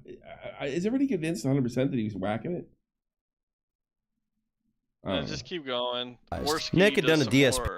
investigation. Or had he? You see, the immediate assumption was that Nick decided impromptu to feel himself up, but the truth seems to indicate otherwise. Andy Worski, of all people, decided to do a deep dive into this catastrophic Alright, but I used to look okay too. Let me give you my stream and managed to enhance the audio enough to catch that someone entered Nick's office. A woman who may or may not be his My God, good work, Andy. Holy shit. These guys are all weird. wife, but we'll Go get into Kid that Andy soon. at it And again. decided to give him, Stop the point, on stream. Mike Hensel subscribed. Thank you. Tragically depressing and insane as this stream was, it may have actually been the straw that broke the camel's back, as immediately afterward, the not-so-unthinkable happened. Nick was arrested due to a mandatory reporter's concerns regarding child neglect. The search warrant that led to Nick's arrest has since been published, and I'll be reading its relevant parts right now. Nick resides with his wife and 5 children, ages 6 to 16. The reporter indicated that 4 people from the church had gone to him, reporting neglect to the children, possible controlled substance abuse, and a questionable relationship with an additional couple. It was reported What are that the odds of them lying? Like almost none. Like none. I don't think so, yeah. he and his wife Kayla had befriended hosts from a different local social media blogger. Those Thanks so much for the sub. Appreciate it. Lorax. individuals were identified as Aaron and April. It was reported that this couple may have been staying with the Ricadas, and the home was in disarray and cluttered. It was reported by a church preschool teacher that the children had complained of being hungry, not being fed, and wearing the same clothes for 3 to 4 days at a time, and would start to smell. Nicholas was reported to be lethargic and appeared high or drugged driving 6 to 16. So there's. I heard they were all teenagers. They got 6-year-old. 6-year-old's not changing his fucking clothes. You got to dress him. I have an 8-year-old. He's Yeah, just like Tommy's fine, just fine. starting like within the last 6-7 months. Start like dressing himself regularly, and where he doesn't come out looking crazy. You know now, and just within the last 3 months, he could put all his football gear on himself. You know, he might be a little like I might have to like pull the sock down to put the shin guard in, and that's about it. You know, and that's only once in a while. a car. So a 6-year-old, 7-year-old, man, they're a pain in the ass to get dressed. You know, some kids, all kids are different. You know, they figure it out a little earlier, but some of it's just like coordination. You know. Another individual advised the reporter that Nick will walk out randomly during sermons at church and has noticed behavioral changes in him. It was alleged Kayla looks anorexic and Nicholas has lost a substantial amount of weight recently. One individual described Nicholas as having injection or track marks on his arms. Told you. He's doing everything to get his hands on. While reviewing Aaron's social media video blogs, Aaron goes on to say that he has experimented with cocaine 3 times and Molly 6 or 7 times in the past. Aaron did a video blog where he said Nicholas needs help and needs to get help for his kids because of his substance abuse. Aaron points out a time in the video where Nicholas has a white powdery substance on his nose. On the next page, the officer also remarks that during the same nightmare... You know, I'll tell you something. I'm not about snitching or anything, right? But when kids are involved and stuff like that, like they may have saved Nick's life. And that's more important than anything. And I mean that. I'm not like joking around. Nick takes an hour-long... Yeah, he might do some time for the gun, but he'll still be alive. Bathroom break at one point and comes back with what looks to be white dust on his nose. These bathroom breaks aren't news to the people following Ricado's downfall, and as a matter of fact, they've been exhaustively documented, as they've been getting progressively longer since December 2023, going from 3 to 4 minutes to 6 to 8 minutes to frequent breaks over 10 minutes. And he's doing coke all day and night. I don't know how. So he probably gives. This is on. Look at his face. He was on the way to dying. Indicating that this was Nick doing drugs. The search warrant was approved and carried out, and we also have documents on how that went. The cops went to the Ricada residence in the morning and happened to catch Nick driving as they approached. They stopped Hey there. Let's have a chat. Nick and tried to enter the house with him, but he wouldn't provide them with a code to open the door. They proceeded to ram the door open, only to find the house in complete disarray, with clothes everywhere, dirty... All right, so now the cops have to be lying if you're like a bowl washer. The cops and the church got to be lying. I'm sorry. I'm not dishes and dust. Keep in mind, 4 of the kids were in the house as this happened. All in all, dishes and dust. Oh, well, who's shocked the younger ones aren't getting fucking dressed? Found 8 tablets of mean, over 25 grams of distributed in multiple... It sucks that we can't see the names of drugs on fucking YouTube because we're all children. multiple different baggies, 2 22 casings, a 6 Sauer AR, a bunch of paraphernalia, most of which tested positive, and more unspecified firearms in the garage. Nick refused to speak about the drugs, but Kayla, presumably in an act of pure drug stupidity, asked the officers for her medication, and once they brought the prescription bottle she was asking for, they looked inside and found 2 unknown pills and gummies, neither of which matched the label on the bottle. Soon after the arrest, the mugshots were released, showing Nick with a black eye, Kayla looking completely strung out, and April, who was brought in with them. April, and by extension, the Imholt couple, are a can of worms in their own right, but as was noted in the search warrant, at first, they were just visiting each other, and something happened to prompt April and Aaron to separate, with April beginning to stay at the Ricadas permanently, supposedly as a live-in girlfriend. The people following Nick closely noticed that something was different, as they often heard noises that weren't coming from him, and saw a person in the corner of his office who didn't look to be his wife. One KF user even speculated that it was April. When the arrest happened, April's husband, Aaron, happened to be streaming and reacted to it in real time as he found out. I gotta be honest, this is one of the greatest moments in YouTube history. It is hilarious. It really is hilarious. For the show, April. Oh no! Has been arrested today with the Ricardas. Do you know anything? I don't believe that.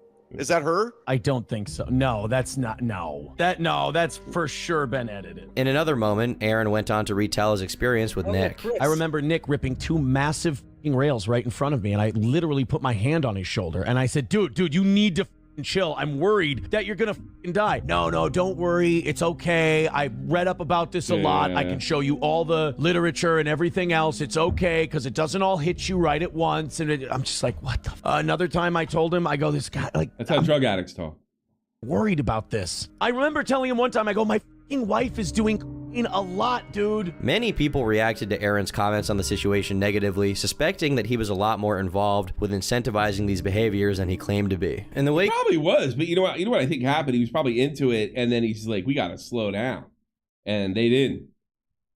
So he's probably not a fucking junkie, he's probably somebody who can shake it. So if I had to guess, they all got into it, they all incentivized it, and then he pulled back. And the thing is, when you're in a drug group and one of them's like, guys, I think we're going too far, that guy's cast out immediately.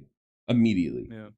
In the wake of the arrest, people decided to estimate what kind of sentences Nick could be handed based on the laws in the state of Minnesota, ranging anywhere from 7 to 15 years. However, when Nick had his hearing, which was accessible online, meaning people were watching it, it was discovered that he could be facing over 26 years in prison. Other online personalities... I don't think he'll get, but the thing is he's Minnesota, he's known for being a right-winger, Trump supporter. Maybe they will. Maybe they'll fucking throw the book at him. I think it would be totally unfair because they don't throw the book at the guys that've been fucking nailed 15 times. But, you know, I gotta be honest with you, liberals in our country, they're capable of fucking doing anything. It's like a fucking, they're a bunch of fascists nowadays, so I wouldn't be surprised. The same motherfuckers that say, you know, defund the police, say the same motherfuckers that say, you know, the minimum sentence are too stringent are the same ones that'll throw the book at their political enemies or perceived political enemies. For example, Dick Masterson, one of Nick's most steadfast allies throughout his entire career, admitted that it was indefensible, though people didn't take this seriously as many saw Dick as an enabler of Nick's, incentivizing him to go on doing drugs. Another person who entered... Well, how do they know what Nick did? The peanut gallery was Ethan... that Tom doesn't cover is the timeline on this, which I also think is pretty funny. Yeah. And there's a recent hot gossip that also plays into this that I'll kind of explain. So he does the Maybe He's Jacked Off stream the week of the 13th here in Maine, so about 3 weeks ago. Okay. The warrant for his arrest is signed on I think either the 16th or the 19th. So after that stream, he gets the warrant. Okay. He's then hit up on the 23rd.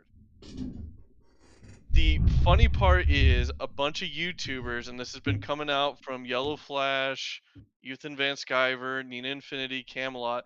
They were planning to do a live stream intervention on the 25th. Oh shit! I wish they fucking did that. These lazy fucking YouTubers can't keep a fucking schedule, like they missed the part. Because like all of those fucking guys suck. I know. I gotta be honest. I'm glad they didn't because I would have been like, you guys are assholes on intervention. It would be hilarious though, right? It would have been great content, and that's what they were. And that's what all those fucking low life scumbag YouTubers would do. Let's do an intervention and fucking get some clout out of this because that's how everybody thinks. Wait till my Throat and Smash video comes out. You're gonna love it. Ralph, who first two people were to fly out there in person. The rest were gonna berate him, including like that umbrella guy, Eric July, all the. Because if they really cared about him, they would have done it in person in the right way. But nope, we got it. Yeah, let's turn it into content. Yeah. Let's do it on Discord, guys. Let's do it. This is fucking ridiculous. Signaled about having tried to get Nick sober in private, talk about the blind leading the blind, and then proceeded to sell cheap, shitty merchandise related to Nick's arrest. On the 24th of May, April had an early release, which many speculate is due to her cooperating with the government against Nick. This would be peak poetic justice. Not only did the drugs get him arrested, but his side piece snitched on him, as if his entire lifestyle acted in unison to betray him. Just a few hours after April's release, Nick was also released on bail. As soon as he was out, he made a post to his locals saying, "Obviously, a lot has happened. I'm sorry. For legal purposes, it must be reiterated that the sorry is for the disruption and is in no way related to any pending legal matters. That said, please realize that no one has the full story or picture of anything. It's possible no one ever will. Nothing reported is accurate, and that's not their fault." But this was far from the only time he spoke out after his release. Soon after, DMs he'd sent to a group chat he was in leaked, claiming the neglect report was BS from someone who was out to get him. Funnily enough, when one of the people in the chat accuses him of doing... I'll give him this. I'll give that guy a call in before a little fucking leeway. There could be some of these people at the churches. They'll fucking try to get you too. They'll get you. They'll get you. So maybe it is a bunch of horse shit, but we'll see. But see, that's the one thing that ends him online. If he fucking abused, like, the people don't tolerate the fucking kids. I mean, like being kids, abused. Animals. No. That's like a big fucking no. Kids and animals are no more. Fucking animals more than kids, probably. Yeah, definitely. Because people definitely. are fucked. Yeah. 8 a.m. while his kids are watching cartoons. The only thing Nick can be seen That's not true, Tommy. I've been a very long time YouTube. What was it? What did I say that wasn't true? What are you talking about? I'm interested. No, I'm not like calling you out. I just want to know what I said. Maybe I got something wrong. Do I have? I probably had that delay on. Motherfucking stupid. I shouldn't have done that. No, I'm not going to even find out. objecting to is the 8 a.m. part. The highlight of this set of DMs is when Nick says, and I'll obviously paraphrase to avoid getting demonetized, "If you think my kids ever went hungry or were neglected, please phantom tax yourself." What the Sigma? He keeps suggesting that this was some random person who decided on a whim to try and ruin his life, when the list of people who attested to some degree of neglect just keeps growing. Yeah, I know, that's the thing. I mean, he's got problems. Congregation members, the mandatory reporter, the cops who conducted the arrest and actually saw both his kids in his house in complete disarray, and even Kayla's sister, apparently. However, if Nick is so confident in his stance here as he's portraying himself to be, why is it that he chose to pay the bail, which was set at $50,000, by the way, just so that he wouldn't have to do a drug test? Of course, it's his right to not get drug tested and all of that, but it's smart move. not exactly a secret he was on drugs, especially given the things found in his house. Another sign of Nick having some undisclosed hang-up with transparency regarding his situation is the fact that he could, at any moment, consent to the release of the arrest footage from the officer's body cam, but he didn't do that. Regardless, it's why would he humiliate his family? Like, even if he is fucking, it is like I wouldn't subject my family to that. Nick went to I mean, like, he's got like 5 fucking kids and a Alita's wife. wedding, legal bites, and was told to leave. You said shortly after there was an incident with a DUI, having a poker face during. I don't know what you're still saying that I got wrong. I'm confused. I'm totally confused. I don't know what I got wrong because I didn't talk about any of that stuff. Unless you talk about Turkey Tom. I'm gonna post the Discord link. So Colin. Yeah, what are you talking about? It's likely that after the release of this video, the footage will be made public, as Kiwi Farms' Null has already successfully raised the $6,000 necessary to pay for its release. Additionally, people were asking for Nick's court hearings to be live streamed, a position he himself had already advocated for, saying all hearings should always be live streamed for the security. That is that, pal. Of everyone involved. One of the reasons that video is critical and should be in every single court. By the way, I agree with that. Room in every single case. Video and transparency of the courts is something I'm pretty passionate about. 1, because I'm self-interested in making money off of them. 2, because it protects the people from judicial abuse or abuse. I agree with that as well. by the state. And 3, because it protects the citizenry from lies by people about the abuse of the state. I'm honestly not sure if he still believes in this, though. I do. A while after his locals post, I don't care if he fucking the hypocrite. I do. Took to Twitter to address a few things, saying, "I'm doing fine, given Legal the Bites is basically told. Have I even mentioned Legal Bites like once? I have no idea who that is. Told by I know it is. It's a YouTuber, but I didn't brought him up. Was told by a group of mostly men in LawTube to go on and I think she's talking about and beg Nick for forgiveness. She threw. I think she's talking about the so-called which you didn't say was 100% true anyway, and it wasn't me. It was fucking. Well, I think he's talking about the intervention. She threw him out of the wedding because he's making a scene. She tried to tell. I don't know what. I have no idea what she. I'm done. Circumstances. Getting things organized, reorganizing my studio, since I'm removing alcohol as a theme officially, and trying to reset my... You don't know you don't know that 100%, Mormon guy, right? About the intervention. So Nina Infinity confirmed it, and Ethan Van Sciver confirmed it.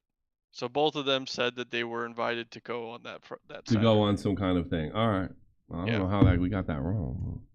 My sleep schedule to be more daytime friendly. While this is a great sign he's recognized something was wrong with his lifestyle, he still adamantly denies any neglect ever went on, and I just hope that isn't a sign he's taking sobriety less seriously than he should be. While his decisions have... Who cares? Fucking stop acting like you care, Tom. Been reprehensible, to say the least. To some extent, I feel bad for Nick. He fell for the lie that you can do these sorts of things without suffering the consequences eventually, and at least appears to be under the delusion that what happened to him was due to some vindictive person trying to get at him, not his own fault for letting it get that bad in the first place. Of course, I feel much worse for his kids, who are being put through all of this. Some of them not even understanding what happened, since, as the warrant stated, the youngest is just 6 years old. He had everything a man could ever dream of, and still, it wasn't good enough for him, and in his pursuit of ultimate pleasure, he came dangerously close to his ultimate demise. Even if he doesn't see a day inside of a prison cell due to whatever legal ramifications may come from his trial, he may get disbarred, and his legitimacy as a lawyer and content creator is definitely... First of all, if he's convicted, it's over that day. For good. Even if he does return to making the same content he used to make. I've been Turkey Tom. Wow, we were. That was a pretty good video. Banger. Let's take shot from the anus. Shot from the anus. You're on the air. Oh, what's up, Tommy? You tell me. I don't know. I just kind of I really hate seeing Nick like this, because I'm not a fan. I kind of became a detractor now, because like this is like the same guy who's like moralizing how public schools are evil and that has his kid. Yeah, they are. He's right. Doing like this, like, oh, they need to be homeschooled in a Christian, private school or whatever, because. Well, he's a hypocrite. Doesn't mean he's wrong. Yeah.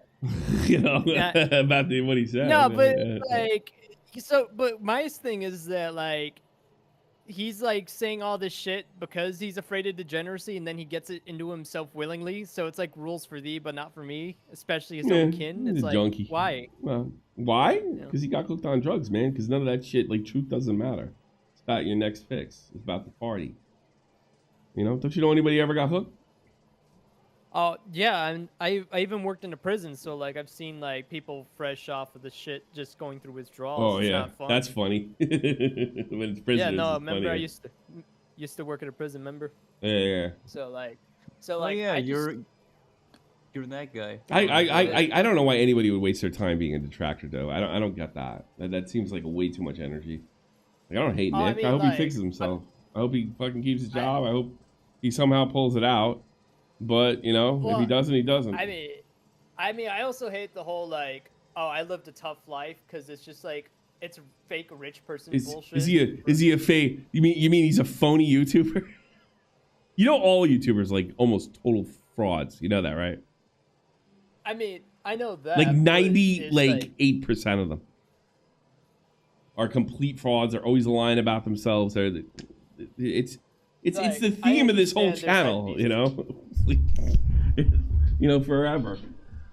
Well, YouTubers are trash. Hollywood actors are trash. They make lawyers look good. If you ask me.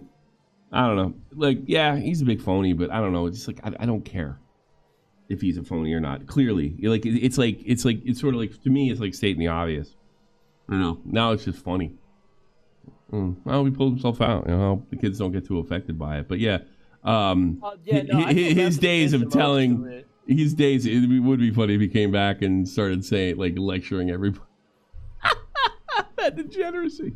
That would be funny. I hope that happens. It's a little weird seeing like Dax run defense for Nick though, a little bit. Dax who? I get that they're friends, but Masters. But now he's like defending Kokodri now, so it's like this is such a weird position. Yeah, but like you know, I've been in that position too. I was there with the crowd and T, and everybody wanted me to like throw him under the bus. Now I didn't defend him where I didn't think I could, but you know, I'm not. I think it's lamer to give into the mob and throw somebody under the bus that maybe even is guilty. In this case, he probably is, and I think it takes a kind of a strong person to, you know, stick with your friend through and through, thick and thin. That being said, I don't know. You can't necessarily. You can defend the person, but you cannot, as a friend. And I'm sticking through it no matter what. But you can't defend the actions, especially when kids are involved. But you know, I don't think any less for Nick for fucking defending him. I mean, if you want to like, you put up, like, you want to take down like whatever argument he's defending him with, any particular argument that he happens to be defending him with. Take that down or take it apart, yeah. But I mean, you gotta understand when people get arrested. Like, one of the things, I got a buddy arrested for murder, right? And the thing that really caught me off guard, I don't know why it did, is the impact on the innocent, his family members. I don't even know. I can imagine the murder victim. You know, like how much it affected everybody else. And it's natural to defend a friend or certainly a family member, even if they're guilty. You know, I think it's cowardly to throw somebody to the bus because it's like inconvenient. Sometimes you got to take it on the chin. Well, that's my belief. So becoming a detractor, like, what I would do if I were you is just don't watch them anymore. Otherwise, you just go in with you're a part of the cancel culture mob, in a way. It's moralizing. It's just a lot of. Yeah. It's a lot of disappointment, I suppose, because like he inherited IBS, and it's like, how does every person who inherits the IBS just seem to just fuck it up? I'm just amazed at how many people have done it. Well, because IBS is trash. It's trash. It's not about it's like, garbage. It might have been entertaining, but it's not like full of really good, virtuous people. But like Maury is trash too. But like he ran a show and he did fine. He never got involved in the trash. Who? Like, is that really that hard? Who did okay? Like Maury did it fine. Maury, I don't know. Maury, I don't know. I've never heard of him. It's the TV show Maury. Like, he did trash TV. Just like no, I'm talking about IBS specifically. The guys that were involved in that. One of them's dead. I always viewed it as Internet Maury and Jerry Springer. You know. Yeah, I think. Yeah, but those are scripted. The problem is different. It's different. I'm thinking of like, if you really think about it, anybody that you went near IBS got touched. Even me, who didn't willingly go near it, you know, and that got touched because it's fucking evil. It's a right-wing cancel culture. That's all it is. It's just a different end. It's more entertaining, I'll give you that. But it's just like, you know, you sleep with dogs, you get fleas. I think everybody was involved with that, with the exception of Mediger, right? Who was a master at like navigating that minefield. Worski, Ralph, Crow, I'm trying to look at Tonka. Fucking Failure's dead. Yeah. I'm trying to think. Drummer. Drummer. all of them got like something, some worse than others. They all put on the Pikachu, if you ask me, or the Sonic show. I mean, like now, they're all fucking gone now. Yeah. I'm like, well, no, Worski made a bit of a comeback. Worski's doing quite well. You know, yeah. Other than like Worski and, but he had down Ralph, years. You know, he had complete down years for a while. Yeah. But yeah, well, expect at least that Super Chatter's right. Opinionated junkie. Kino Casino is like the main reason they're not going on the show is one, Boogie, but two, because they're having a grant. Yeah, it's mostly because of Boogie. Is there a clip of that? There is a clip. I could give it to you. I just need to find it. But it's just basically them saying it's just like, oh wow, I wonder why it's taking forever for me to reach my DMs. You know, that's people. Yeah, I think they're playing that up a little bit. I think if I had to guess, because people think like you, because that's the thing. Like you guys get caught up in this IBS shit, and you think people are really the virtuous people they pretend to be. If I had to guess, PvP is not virtuous. If I had to guess, the real reason they don't want to do it is they probably don't want to give us any clout. You know, and fair enough. You know, it is a competitive thing, and they think it would help us more. It might. They might not be right. But I mean, to me, lolcow is not a fucking getting to the truth of the matter. It's a fucking goofball fucking show with a bunch of goofy people on it. That's it. It's just like it's a weird fucking disjointed, wonky event. You know, I don't think of it as anything more than that. That's why I like Wings, because like, especially now that he's medicated, is like really laid back and then just tells his like really dumb jokes and opinions, and it's great. Yeah, it's fun. That's I find it light humor. One of the things I've always done with SFTP and any project that I've ever been on, don't take it seriously. It's the path to destruction. Don't take it seriously, and by that, don't take yourself seriously either. You know, look. Am I 100% myself on SFTP? Absolutely not. This is an entertainment part. So there is a little bit of, I guess, makes me a bit of a phony too.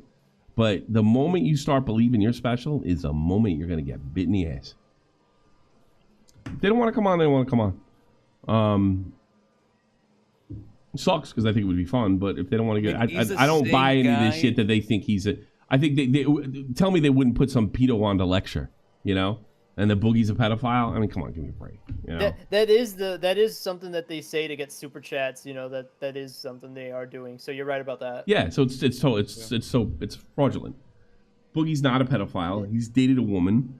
It's a little weird, like, but I mean, don't give me that bullshit. I'm not buying any of that. You know, if that's what they want to say because their audience likes it. Fine, that sounds like a cop out to me. But in fairness, we're probably in some kind of competition. Maybe it's a smart move, YouTube move. I just wish he would stop the whole.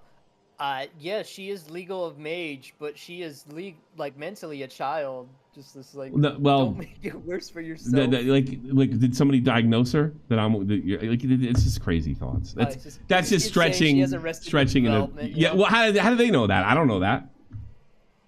No. Her family doesn't, that's you know. what Boogie's saying. That's what Boogie's saying. It's like, stop saying Boogie's a fucking idiot, dude. Boogie's an idiot. Yeah, no, it's like you're making yourself look Boogie's bad, an idiot.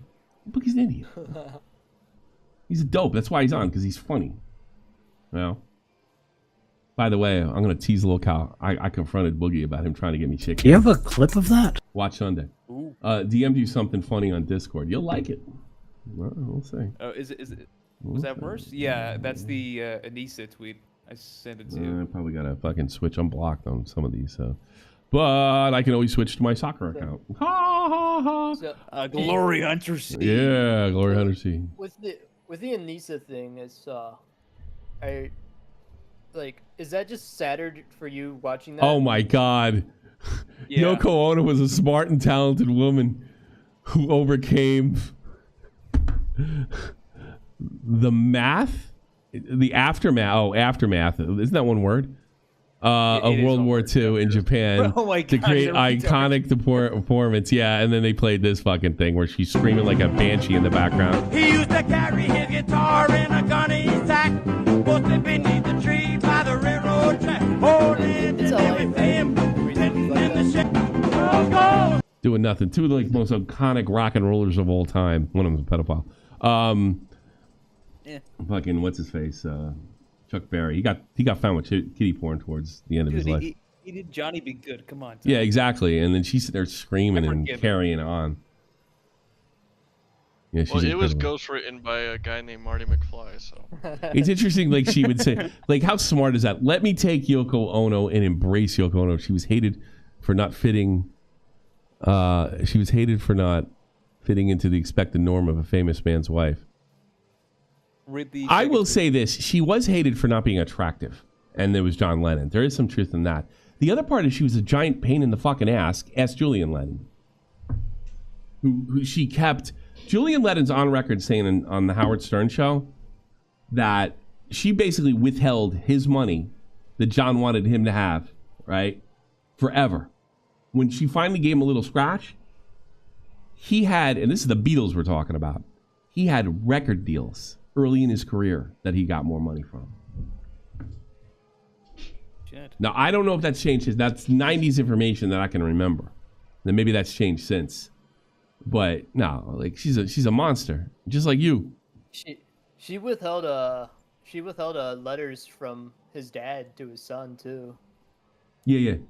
So it's like, No, Yoko I Ono wonder is how a that's fucking even legal, monster. Monster. To think. Read the second You know the tweet, guy Tommy. I feel It's bad. actually- The only guy I feel bad for is fucking. Was it Sean Ono? Because he's like a kind of a New York guy. Very cool dude. Unfortunately, he was not born with his father's talent. But he's like one of those guys in New York. They like he's one of the coolest fucking guys. You figure after somebody shot his dad dead, he's like one of the most approachable people. Sean Ono, but he didn't get his dad's talent, you know. He's made some stuff, but it's tough. Actually, my favorite insult, the fact that she's addressing everything and watching everything. I get sad watching them like fight this because it's just like it's so self-evident and it's just kind of like sad, really. Yes, I agree. That's horrible. Oh no! Now she's finding out information she didn't know about. Yeah, she's like fighting. Yeah. Yeah, she treated Julian like garbage. She's like responding, Tommy. She's also like responding to every tweet that responded to her initial tweet. The clout's running out. That's not why she married that guy, and she doesn't get it. Yeah. So she's spiraling. She's spurging. You know. I like to apologize to people. Here are my tweets. I don't want my content to center around responding to things. Well, stop doing it. To take anybody's brain space, you don't have a lot to give or hold, especially in the world we're in today. It just isn't good for anyone. Then shut the fuck up. And you're not gonna be able to do it because you are a megalomaniac. Too stupid. I want to see these things right here. Cold ones. It's in your DM. Oh, the band got better and nobody cared. Oh wait a minute, this came out. Yeah, read the comments, dude. I don't give a fuck about it. I don't want to badmouth fucking because I've always been cool with what's his face. Max Yeah, I like Max a lot, so I'm not gonna badmouth it. And Cold Ones is awesome, by the way. It's very awesome. It's really weird seeing like Ian's Adderall energy, and then they're like trying to emulate that old magic, and it's just really jarring. Thank you, Shot from the He's Anus. on Adderall now. It's been, is he? Oh, good for him. Oh, poor bastard. Whatever. All right, Shot from the Anus. I'm gonna get to the other goes. Bell, Cuban, DG. Hang on. We're gonna get to you. Thanks so much for the call. I do appreciate it. I gotta get other people in here though. I want to go through these comments. 10 minutes of comments already a war zone. This is like a weird cousin is back after years being away from family functions due to drug and alcoholic abuse. I can't believe they made a single cooking product that didn't mention the little fella. Bro had flashbacks when Max said we're going to shave your head later. This must have been so much. There must have been so much unusable footage. What you don't see is Anissa in the rafters mentoring Ian's life. Oh God, marionetting Ian's lifeless body. Dude, you skipped like the biggest banger. Which where? Right there, right above that one. 10 minutes comments already a war zone? No. The last one on your screen right now. Read it. Fucking read it, dude. You guys are lucky you could fit between his wives and tattoo appointments. Oh my God. Okay.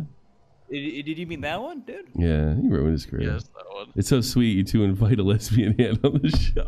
She didn't contribute much, but she didn't know watching you two have fun. Do you want to save this video time for Monday? The call one. It's only 30 minutes. Episode? No, because I don't want to shit on fucking Max. It's not. So if you watch it, the problem is like Chad and Max are trying really. I have seen this. They're trying really hard to make it funny, and Ian just is not. Because he sucks. He's like he's the biggest wet Because rat. the life sucked out. That might be funny. Bruce is telling me that like it's just very awkward. It's just like a very. He probably doesn't want to be around them. Yeah. Remember, he hates you. She hates you. God, if I had a quarter of his fucking talent or subs, I'd have a different life. Probably able to get that house. I know, but Ian also put on the Sonichu medallion. So Just get what he asked for. So heartwarming that Ian looks like he doesn't want to be there. permission. Wish they released an unedited version. Just because this isn't iDubbbz, it's Ian, and Ian isn't funny. That's a good point. And the Skywalker has been read that replaced by one. Internet Funny. Well, I can't read one when I'm already reading one, motherfucker. Sorry. Isn't like the Skinwalker replaced the funny Internet Man. It's so uncanny. iDubbbz would have been loving this whole thing. Ian just feels obligated to network. Oh, that's cold. This is supposed to be his friends. So heartwarming that Anissa gave Ian permission to hang out with his old friends again. That's why she's fucking popping off and shit. She's reading these comments. He didn't say a word for like 2 minutes, 20 seconds in the video.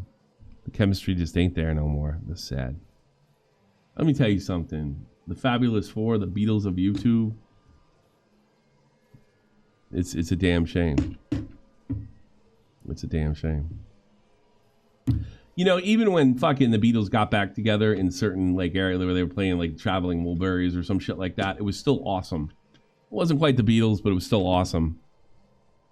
Actually, incredibly how equipped and modern iDubbbz sucks the energy out of a room. Yeah, he knows better than everybody. Imagine being angry at your own success. It takes a special type of egomaniac to come to that conclusion. I thought Mr. Joma outgrew comedy. Why would he hang around such diabolical people in their audience? Anissa forgot to lock his cage. iDubbbz fell off, but Cold One's up. Sad. Isn't this the guy who didn't go to Max's wedding? He does live in Australia. Don't worry, guys. He isn't dead inside. He put him... Let's see, as he put it himself, he's just mature now, lol. Should probably go to work in the office or something, not entertainment. What? you remember that the reason why the wedding thing and the tattoo, because his explanation was Anissa had to get tattoos so he couldn't make the wedding. That's the excuse he gave. Oh my God, really? Why would you say that? Why would you say it's just too far? 100%. That's like, you could have said anything else. You could have said you were sick. You could have said my fucking dog died. Yeah. I don't know. I don't know why I admitted to it. Yeah. Clearly doesn't give a shit. It's like bro came back from the mental hospital, got a lobotomy to remove all emotion. You know, the thing is, like, when you get a girl like this, like, if you asked him, he would pass a lie detector test too. Like, he would be like, there's nothing wrong with my wedding. This is all internet stuff. You're getting caught up in it and not realizing that she's sucking the life out of him. One of the worst things you can do is marry somebody when you're an entertainer that has no talent. Because they will take them with you. They want what you have. And you can't, like, you're born with talent to a certain extent. Strange watching iDubbbz again, feels a shell of his former self. John Lennon and Yoko Ono. iDubbbz sounds kind of like Jeffrey Dahmer, especially in the beginning. This video gives me the, hey guys, I'm iDubbbz. Remember me? I'm still cool vibes. This is brutal.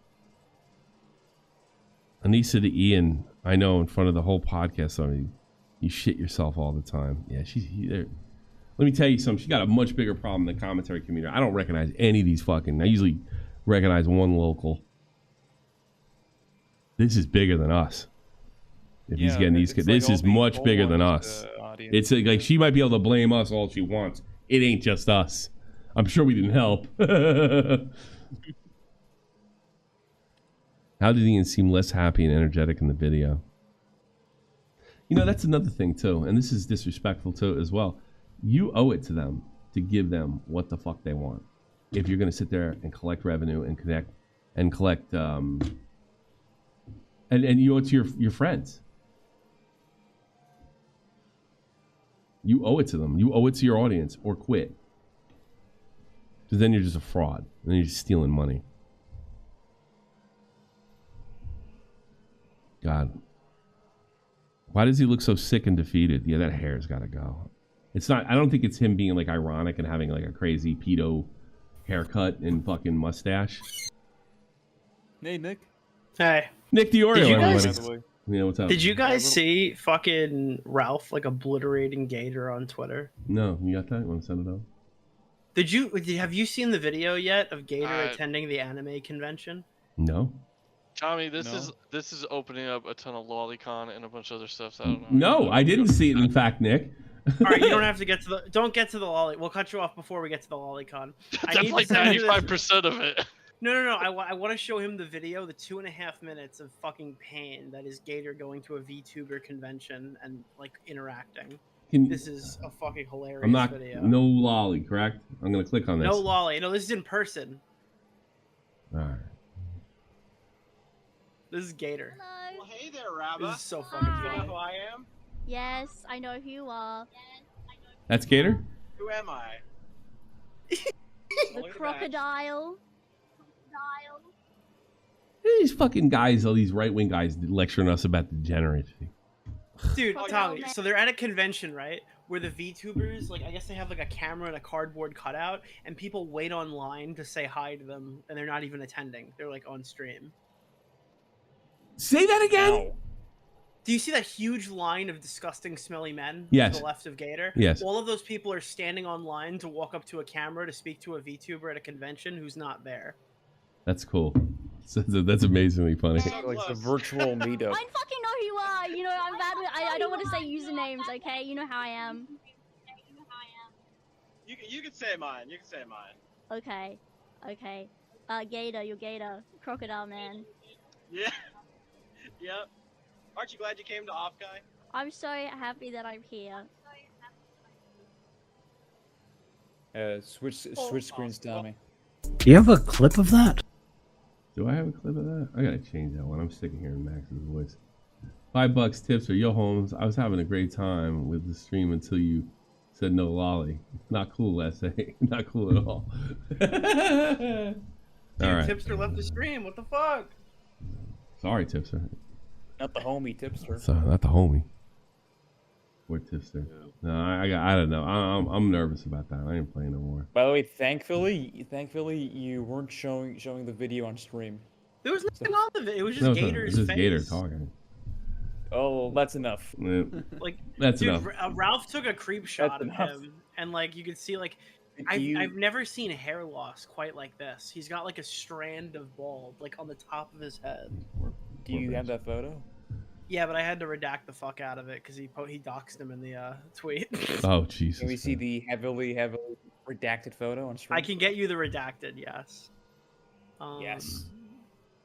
Because he announced him as in like the child molester, the blank town child lover or whatever has attended the convention. Did Hulk Hogan really say Bam McGarrett was dead? Or is that a fake tweet?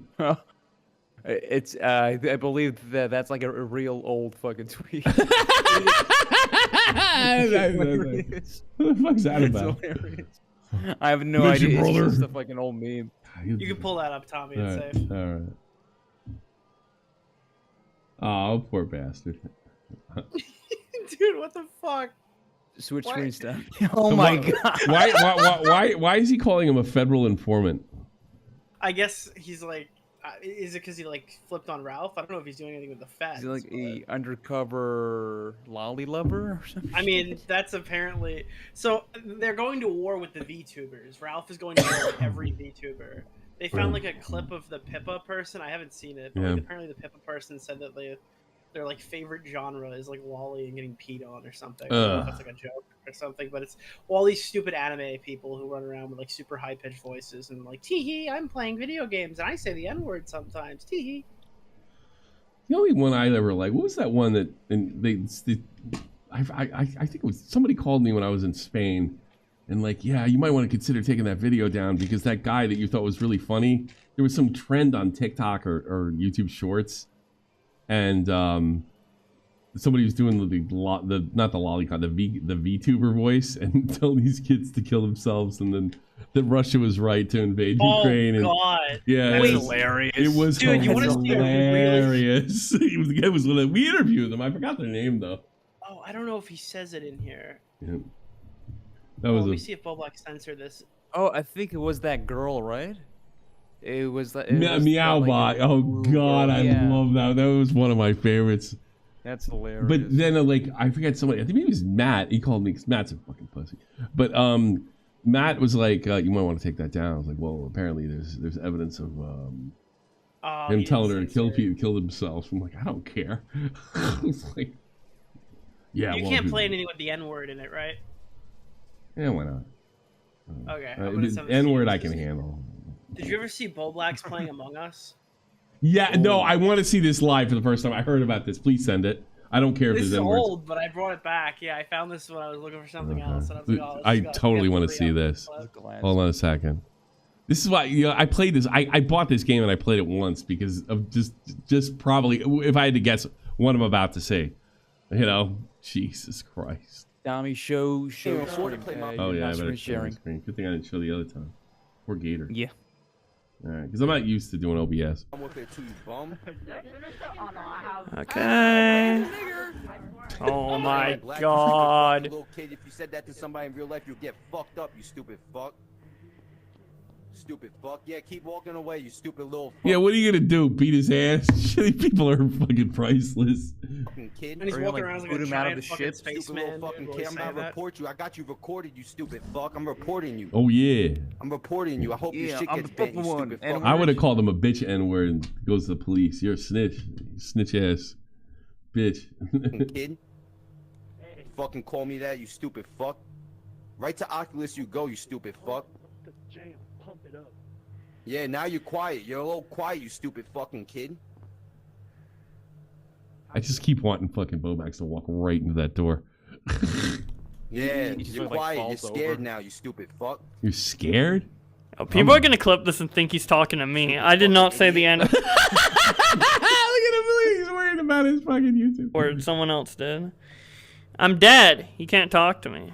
Yeah, Scion, why you so quiet now, huh? Yes, he's Scion. I'm pink. I'm pink. Yeah, you're a fucking little pussy. I'm pink. Bro, that your parents never slapped you in your fucking mouth, you stupid fuck.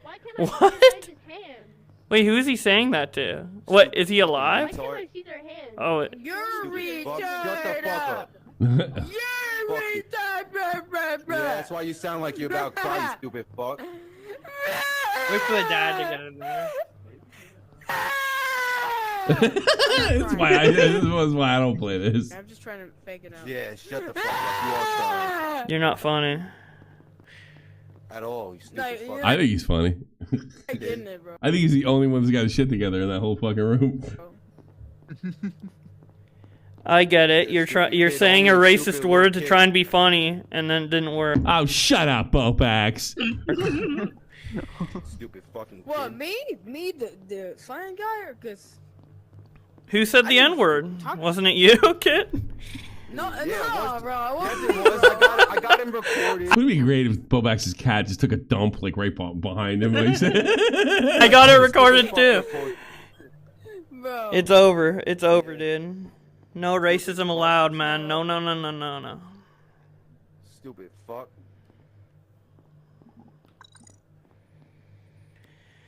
Somebody, Monica TOS. He's looking at his fucking stream. I thought you were having sex last night, and I masturbate to it. You turn around. Like, what? Can I watch it?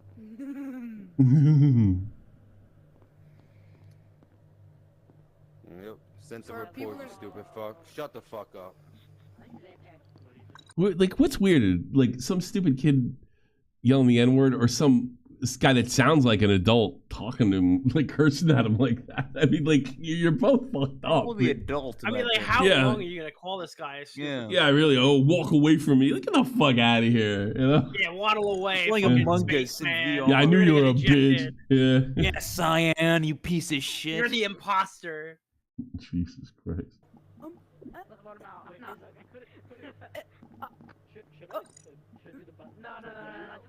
I didn't even say anything when he's saying Yeah, shut you the did. fuck up. Yeah, alright. You said gray is an M word, you stupid fuck. I'm gonna go on the cameras. Where are the cameras? No, I said ninja. Yeah. I like this kid. I'm sorry. Yep. Yeah. That's a I stupid said fucking ninja, kid should be right the next there. co-host. Oh, wait a That's minute. why kids like you are fucking stupid, because they can't admit when they're fucking Bro, wrong. I said ninja. Yeah. Shut the I'm fuck telling up. you, And that's bro. why your I parents said- never bro. smacked you in your fucking mouth, bro. You deserve Bro, I it. never. You bro, shut the my fuck parents up. don't you need to are do a that. I'm disgrace telling to the world. Shut the fuck up. Because he said a word like a Dude, fucking. this 7-year-old is getting obliterated right now. Yeah, no. You're a failure, bro. You're a fucking just a piece of. You're a person here.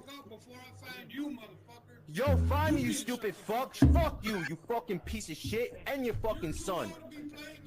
Yeah. Your kid should be not saying the fucking N-word, you stupid fuck. Yeah, shut the fuck up, you grown man. Yo, shut the fuck up, you. Yo, fuck you, motherfucker. That guy's angry. I will punch you in your fucking mouth, you. Yeah, I will beat the fuck out of you, grown ass nigga. Shut the fuck up. Oh, no, he's dropping the N-bomb. I'm in New York, motherfucker. The fuck? I'll tell you where I'm at, you stupid fuck.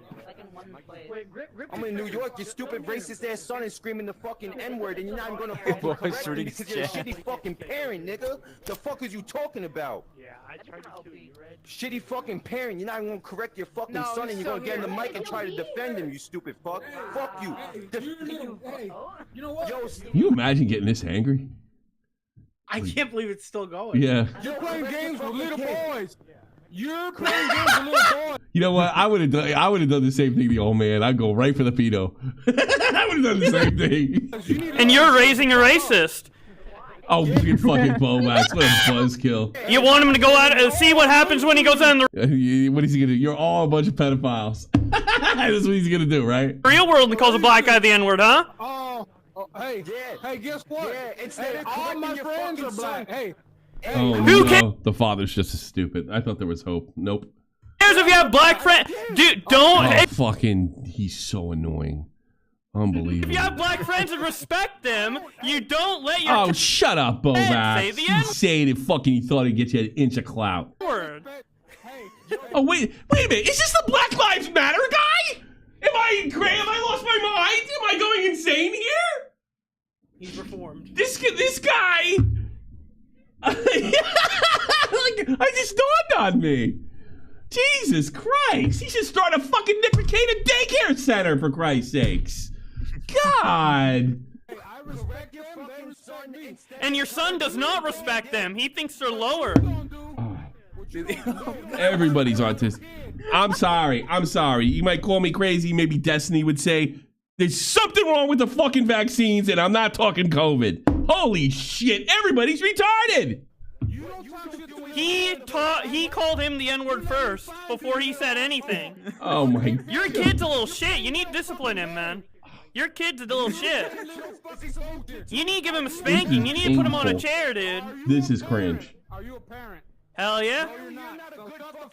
Yeah, shut the fuck up. You're too old to be doing this, man. You're too old to be doing this. Too old to be. Correct you before I correct him, boy. Yeah, because that's why you're. Yeah, because Oh, man. you'll attack a black man. You know, and they threw an innocent guy out of the fucking plane. Who's mad at his son saying the N-word before you. What? Oh no, they lost. The black. Can you imagine they find out he's the Black Lives Matter guy? Holy shit, man. Did the black guy win? I think the kid won. Kid outsmarted everybody. Affirmative action. The only normal one was the kid that said the N word. Literally. Dude, that is so The only normal That is one. the next generation. You only get that one time, and then you could just sell your quest. Like, it's never gonna be that good. I should train this and just be a. But the problem is, there's kids in there, and then you look like a maniac. How does he get his mic so close to his mouth? I really want to know. I have no idea. Why would you want to stream yourself? Like, I would never do it. I have done 1 or 2 VR streams, but I don't fucking film myself. I'm setting up my pinball setup. Good for you. All right, that's enough. I got 2 mic stands for lighting and 3 cameras. Oh, You balls want to take calls? Fucking balls of bowbacks. This is years ago? That's too funny. Yeah, I think I tweeted it when it happened. So whatever the date of that is, It's like fucking 2 years ago. No, almost 3. Holy shit. Do you know that video of the guy getting punched at UFC where he got into a huge fight? Keem called me and said, "Dude, Turkey Tom got into a huge fight." At the No, he UFC didn't. He was fucking with you, right? No, I had to tell him to have what's his name delete the tweet. Do you think it's because I fucking did Turkey Tom I wrote yes in the fucking lolcow chat? That was him. Yeah, I think so. That and someone posted it on Reddit, like someone deadpan from your fucking community posted it on Reddit and was like, "Dude, Turkey Tom got." And he called, like he had to call up and say like, no, it's off. Don't post that tweet. It's off. That's not him. That's so whatever. funny. They're about to go live on Drama Alert. I just wrote yes and then like fucking. Because like Wings comes in, Turkey Tom got arrested for assault. Yeah. Sure, that's all I said. I didn't elaborate or anything. Yeah, Wings fell for it too. That was. Well, here's the worst part of that. I wrote LOL right below. I cut it off in the screenshot to make it funnier, but I wrote LOL right after that. You know? I bet they thought, well, I guess Tommy hates Turkey Tom. I thought he liked him. Oh, Tommy backstabbed another one. Yeah, it's true. Come and get us one day. That's it. I'll try to get him fired. He's gonna get you next, King. He's gonna go get you next. Yeah, King better get rid of him before he does something to you. Should kick him out now. Yeah, I can see Boogie like, hey, he's done it before. He might do it again. They did. Think of the money. Think of money. Think of all the money. Let's see what he did to you. This guy's bringing you down. I don't know why you brought him back. That green circle in the waiting to call is tripping me out. Oh, we gotta take some calls. We gotta take. I promise those guys. We gotta take some calls like now. All right. Who's in there longest? You think Bell? I think Bell. Bell, you're on the air. What do you got? Oh. Well, what was that? Oh, that was Nick. Oh. What do you got? Oh, I'm sorry. So a lot of my shit was about the iDubbbz thing, but Go ahead. you guys kind of moved on from that, so I kind of feel like an asshole. Oh, going okay. back. Go ahead. Let's say something. I didn't even know we were live. Get it? We're live. Yeah, we've been live for the last. So like first off, apparently they made a clerical error when they were booking him or when they were releasing him. Sure. So I hate you. First of all, I gotta tell Nick Dior you're an asshole because I really thought somebody's not gonna. That was verse. That was verse. Oh, you prick! I hate you, verse. I fucking hate you. It's so realistic. on the camera. So I would not hit that whilst people are speaking their truth. All right, go ahead. Go ahead, sweetheart. Go. I'm sorry. I was gonna, there was a clerical error when they got released. So actually, his wife didn't get out on like condition or whatever. So they both don't have to do drug tests or anything like that. Well, good for them. Like they don't have to drink or do drug or like not do drugs. bet or they're anything doing like drugs that. right Did now. they get arrested? iDubbbz got arrested? No. No. I'm talking about Sorry about Nick Ricada. We did Ricada. Nick Ricada too. Oh, Ricada. We did Turkey Tom's like entire video. I'm like goddamn. How it's like 2.5 hours. I'm goddamn Chud Logic today. Which, by the way, have you noticed Turkey Tom is a lot more jokey in his like actual Turkey Tom videos? Yeah. I He love used it. to just be like that on. Well, I will say Dark. he's writing again. Oh, maybe that's why I think so. Okay. That's because that's Turkey Tom. Yeah. That's great. I didn't know he's writing. Like the yeah. actual Turkey Tom. I think Tom He's is nice. killing it, man. I'm super proud of him. I think he's I hope he can keep it rolling. I hope he can keep it rolling.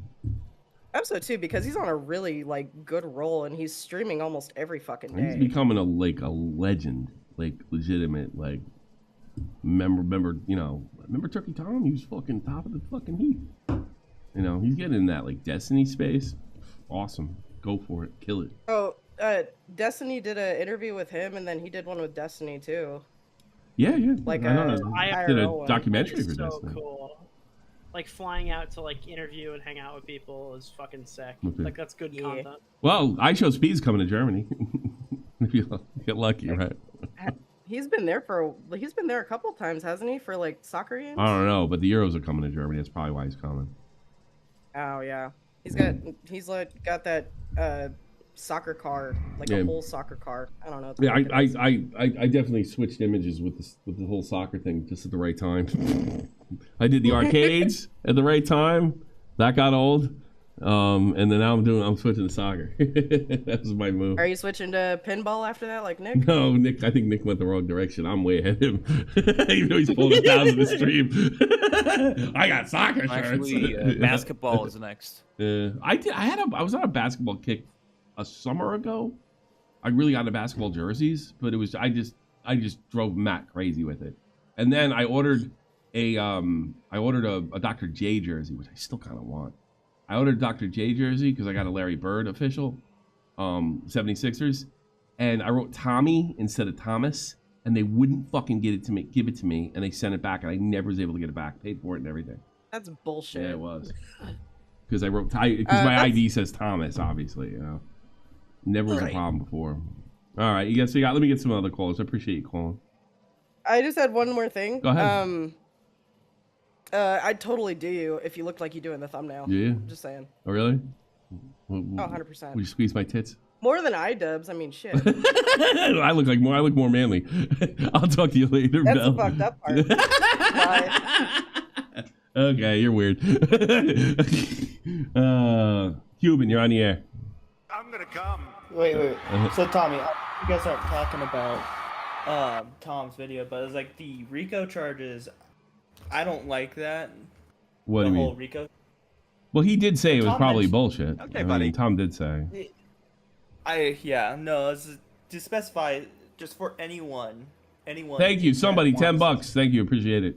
Good stream. Thanks for fooling around with me. No problem. No problem at all. Wait, I got it. I just want to say, because I'm in law enforcement, the Yeah. only way you can get RICO charges if the feds charge you. Yeah, I said that. It doesn't make any sense. I said that.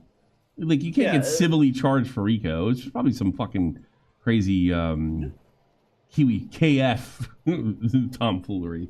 Yeah, no, it pisses me off because it's like when you know, like, hey, you know this is a fucking federal charge. It's like, oh yeah, especially like child charges. Usually those get charged as felonies too.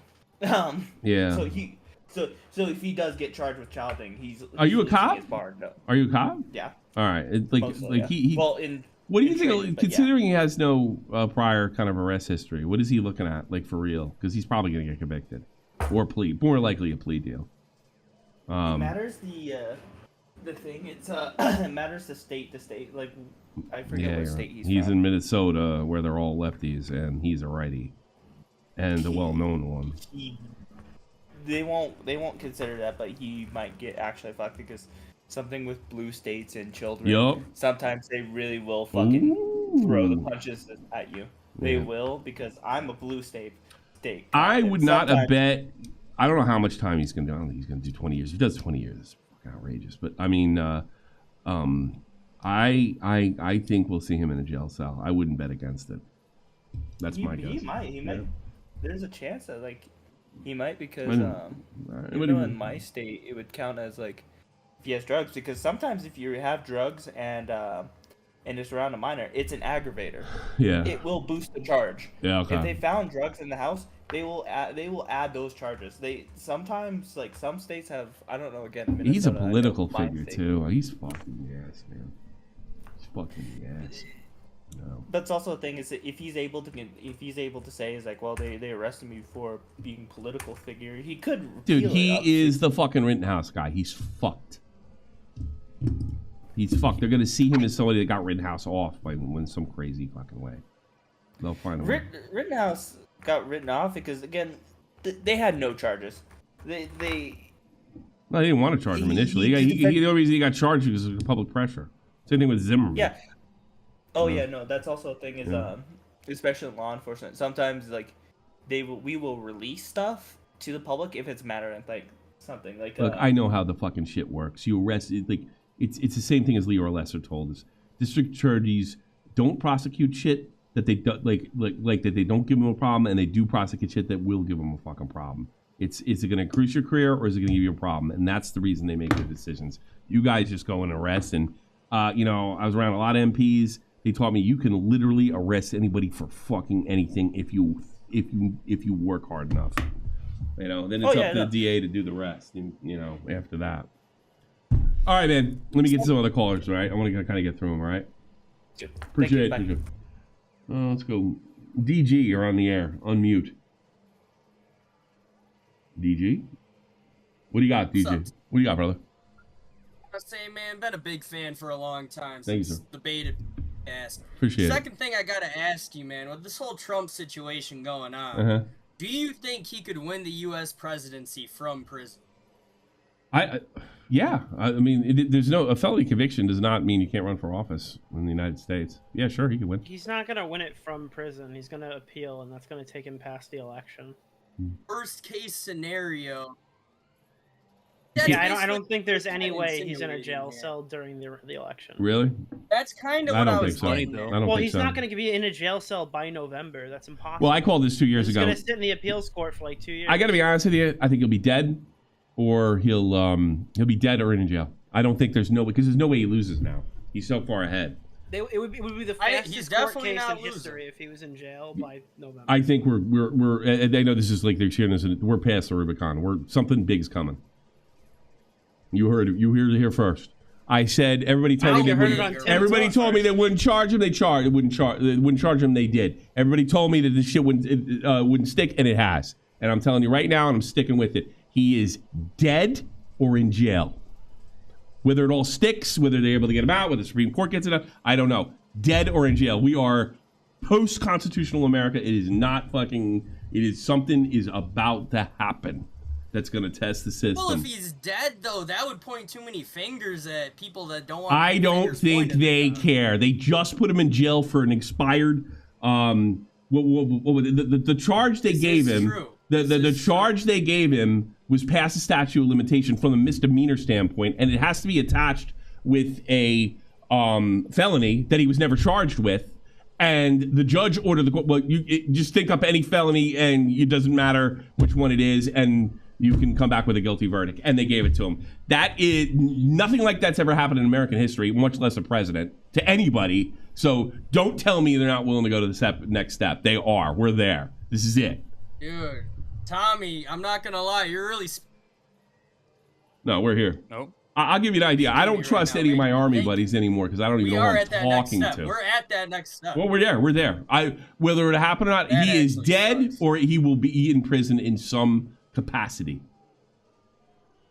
I wouldn't. You live in Europe right now, right? Yeah, I guess it was a good move. I thought there was too many lefties out here. Yeah, no, I was about to say. I think you probably made. I'm starting to think so. Yeah, viel Glück. My friend. Have a good one, dude. Take care. Thanks, man. Appreciate it. Take it easy. Yeah, something nutty's gonna happen. Hoorah, brother. Hoorah. What was it? It's hoorah. Hi. Hello. Really? Hi. Hola. Hello. Alfie say. I'm racist, so I don't like this. All right, what do you need? Okay. Hi. I'm a little bit nervous being here, obviously, because I've never been in a show like this. I've never talked in a show like this. Shut up and talk.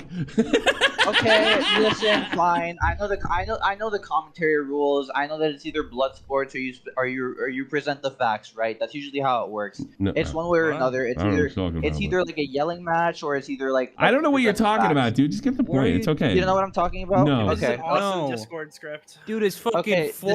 Is this an honest Discord script? Okay. Let's talk about let's talk about the Rittenhouse thing, right? Because that's what you were talking about earlier, right?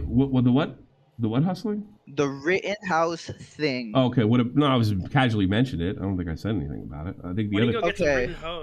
The cop did. Okay. Yeah. Oh my God, you are so funny. No, it made me laugh legit.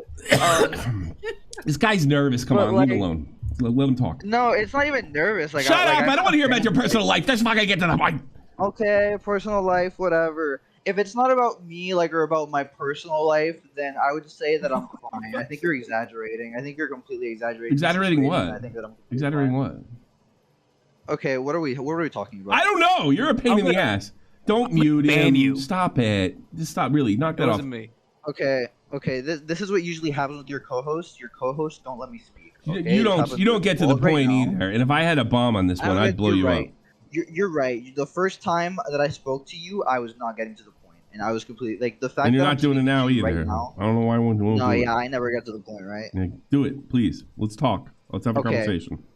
Okay. The point of the conversation is that this entire thing comes from one specific situation. What are you talking about? No one you don't know how to talk. knows about. What are you talking about? ¿Quieres que te lo diga en español? Nah, he's trolling me. Get the fuck out of here. I'm banning him. Don't you dare. That's fucking funny, you idiot. This is hilarious. Sim man, go ahead. Good call. Good call. Who's the bunk wannabe? Holy fuck. It did sound like he's trolling me. He did a good job. Hats off. Hats off. But he might really be that retarded because we have had that before. Go ahead, Sim man. What do you got?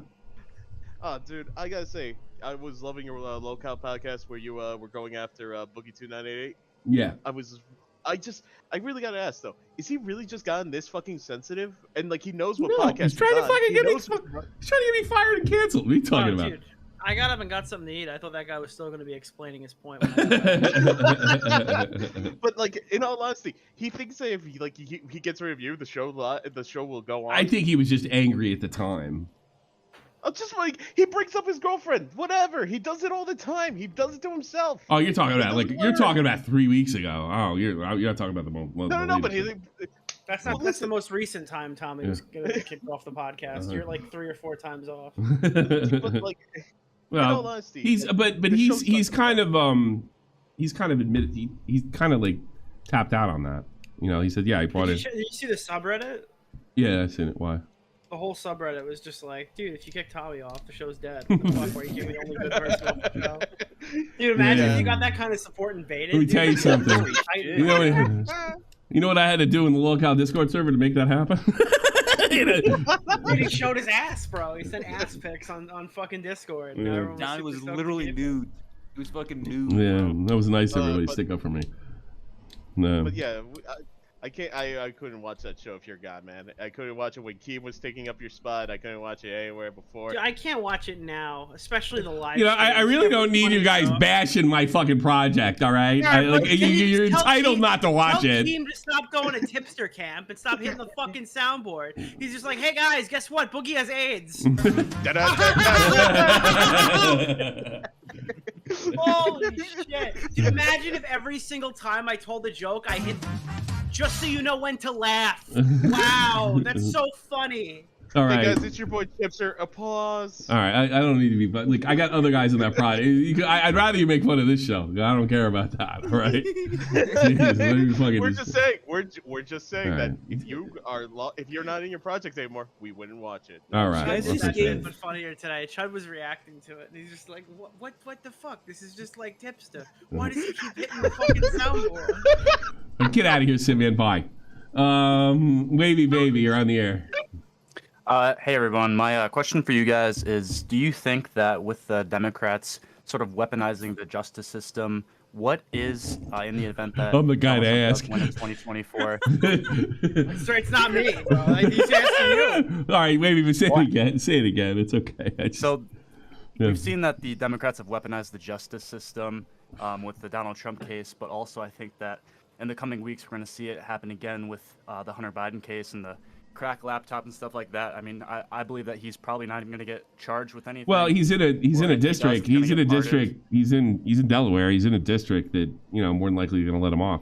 I mean, the jurors let him off. Especially when you have Jill Biden showing up and staring down jurors and stuff like that. I don't know. I don't know about any of that. But I mean, he's still he's in a safe area, even if he is. So I from what I understand, the lawyers did a really good job. But it's probably not going to matter because the jury's. It's kind of the same thing for Trump in New York. The It's jury's stacked. out on this one. Yeah. Well, yeah. My question is do you think that if Donald Trump wins in 2024, sort of what is the recourse for the Republicans in this situation? Do you think that the genie's out of the bottle and now it's just going to be Genie's out of the bottle. So you Well, they're think gonna that have Donald to Trump- strap the pigs down because they're gonna start floating away. If they... Let me answer this seriously because he's trying to. I think the genie's out of the bottle, unfortunately. Under normal circumstances, I would say, look, once you get in there, you don't want this to spin out of control because then it would just be kind of a circular. But I honestly fear if some Democrats don't go to jail, that they'll just keep doing it. And I could be wrong; it could happen anyway. So I think, yeah, the Rubicon's been crossed. The people that want to destroy this country successfully did it. I'm sure the Russians are laughing their fucking monkey ass off right now. So yeah, I think it'll probably be lawfare on all sides. But I also think, when it comes to like people like Fauci, people that were involved in the any CIA, FBI cooperation with getting that not the fucking Hunter Biden laptop. Lab leak? No, the goddamn his fucking Russian, the guy that Hillary Clinton hired to make up that bullshit manifesto or whatever the fuck it was. Can't remember. I really shouldn't be. I really shouldn't be doing. I can't remember his name. Yeah, either. no, yeah. Well, I can't remember his name either. But the whole thing with the FBI getting involved, the potential spying on him on Trump Tower and stuff like that. If that's really happening, then nobody's above the law. Nobody's above the law. Yeah, I think some of those people should fucking go to prison. You know, and I don't have a problem with that. But under normal circumstances, I would kind of do the Gerald Ford thing and like, okay, let's put our country back together. Here's the thing. I don't buy that because I think long after Donald Trump's dead and the way things going, I think every candidate from now on that is not a Democrat is Donald Trump. So, yeah, I think I think it's inevitable there is going to be a massive violent incident. I don't know who pulls the trigger first. I don't know how that goes. And to be honest with you, like I don't think you could objectively look at this situation and how far we're down. You might not believe how far down the Rubicon cross or how far down the road we are. I think we passed it 10 times, and it's shocking that nothing's really crazy has happened just yet. Yeah. I mean, we had a riot at the Capitol. We had some shit going on in let me get that one. Hang on a second. Super Mario, thank you so much. We had the riots in the Pacific, well, pretty much throughout the entire country, and things kind of still held together. But I think, we're long past that, and they will do anything to cling to power, and they'll put him in jail, kill him. I have no doubt in my mind.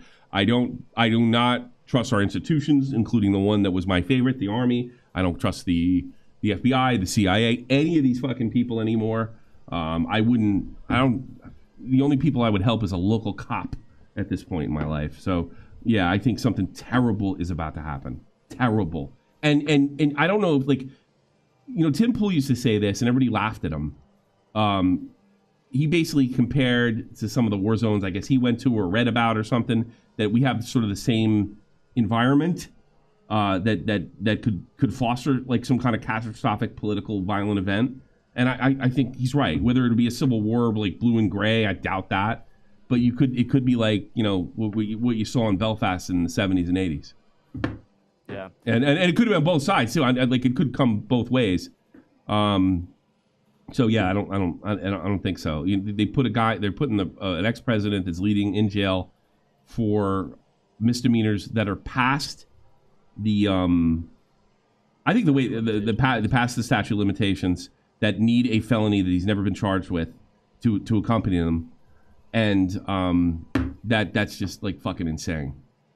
That's fucking insane. And if they're willing to do that, and like I don't think anybody's like, even in the left, they're not even hiding it anymore. They're not like nobody's even saying like using nobody's above law. Some people are, but nobody. They're just like, no, we're trying to put him in jail because we know Biden will lose. It's really about being below the law because nobody but Donald Trump would get charged with something like this. Nobody. And it's just and you're seeing some people. Who was it? The Arab guy that's on CNN. He basically said the same thing. He said, I don't think anybody would see a charge like this. He's got a Z in his last name. I can't remember. I really shouldn't be doing this because I don't fucking remember what I watched. I have a funny clip from 50 Cent talking about Trump. Oh yeah, I heard this. I did hear this. He you saw a black man going for Trump because he's got RICO charges. It's pretty funny. I have it. All right, that was my question. Thanks, Tommy. Thanks, guys. What do you think is the Thank you. Just last question. What do you see as the significance of African American men in this election for both of you? I see them identifying with Trump. Why do you say that? Because they got RICO charges. I mean, I don't know how true that. I got to see that, but he's friends with Nick Rekieta. G-Unit, baby, come on. G-Unit. Have you made a decision? Have you made a decision? I have not. No. See, I think something crazy will happen because it's been crazy for years, man. Yeah, I mean, like let's go all the way back to the 2000s. Okay, that election. I remember BC Boys right. We have a president. We didn't elect. And that was just like common spokenly that George Bush was an illegitimate president. When I was in basic training in 2004, I heard it didn't go on as long, but pretty much the same shit that George Bush didn't win the election. Then Obama won, and everybody was really, really fucking happy. Okay. But there's a little difference with George Bush. There was a huge controversy. There was a controversy, but they didn't. But they in court. didn't accept the result of the state law, and that's what everybody forgets.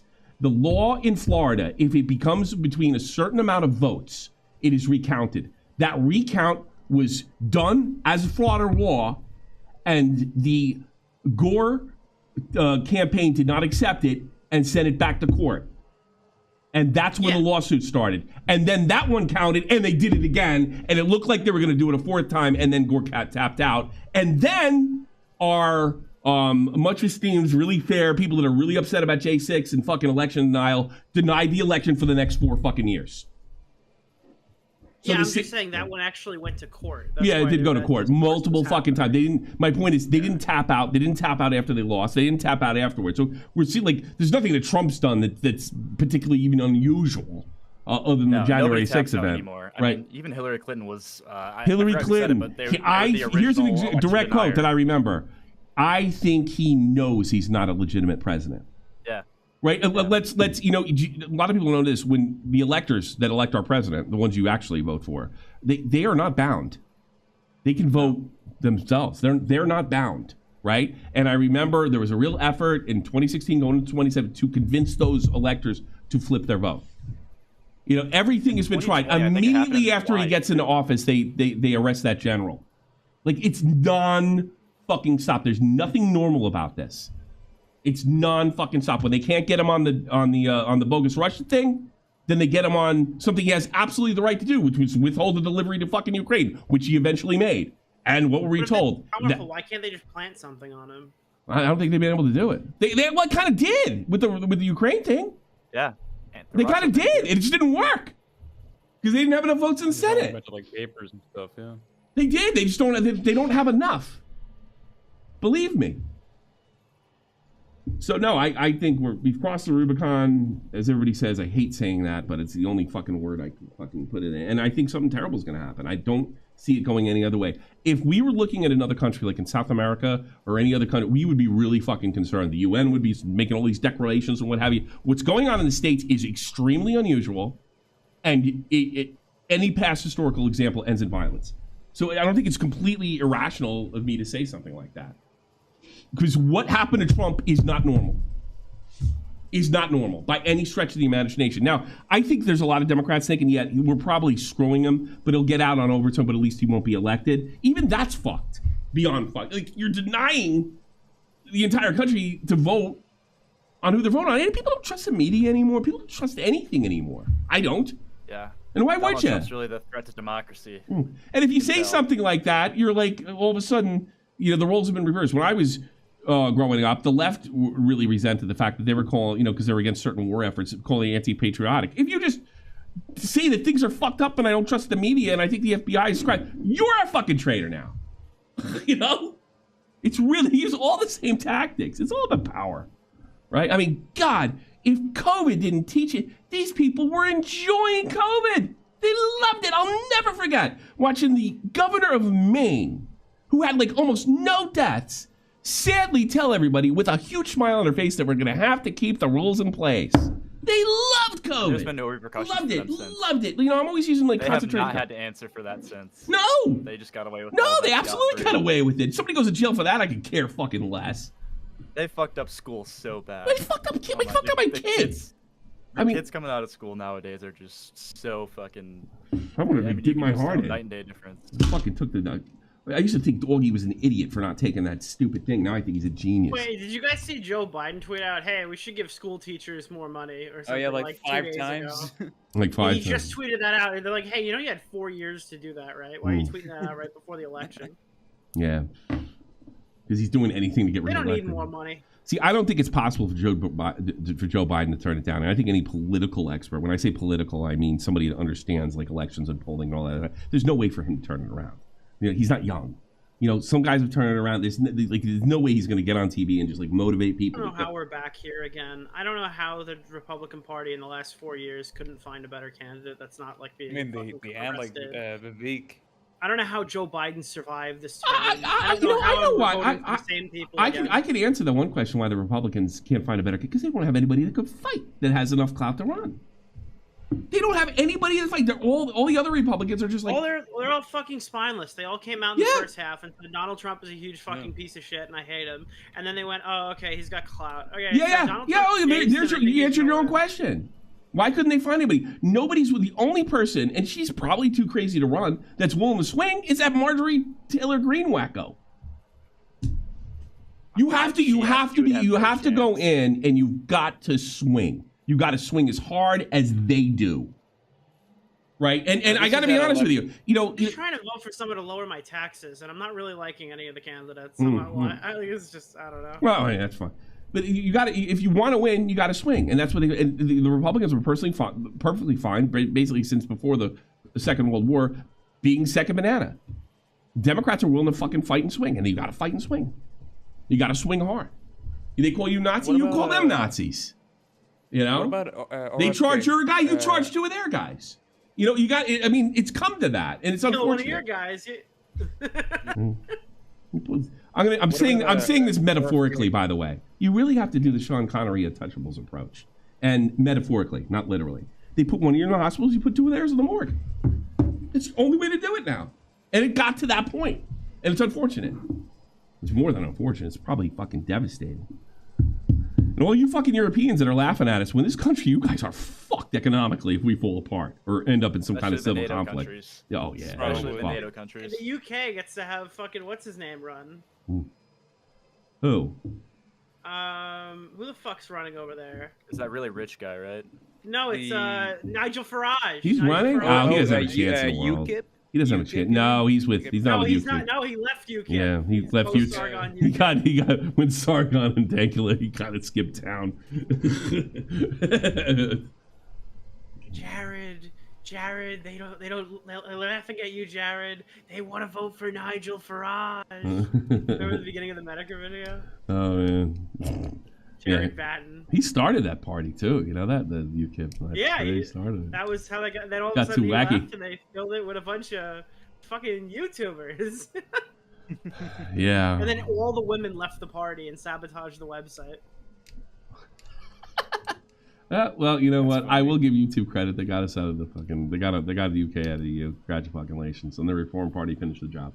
Good. Yeah. I mean, now it's kind of like life changed on that one. Huh? It's possible to tell because as soon as it got finalized, COVID happened. Yeah. You know?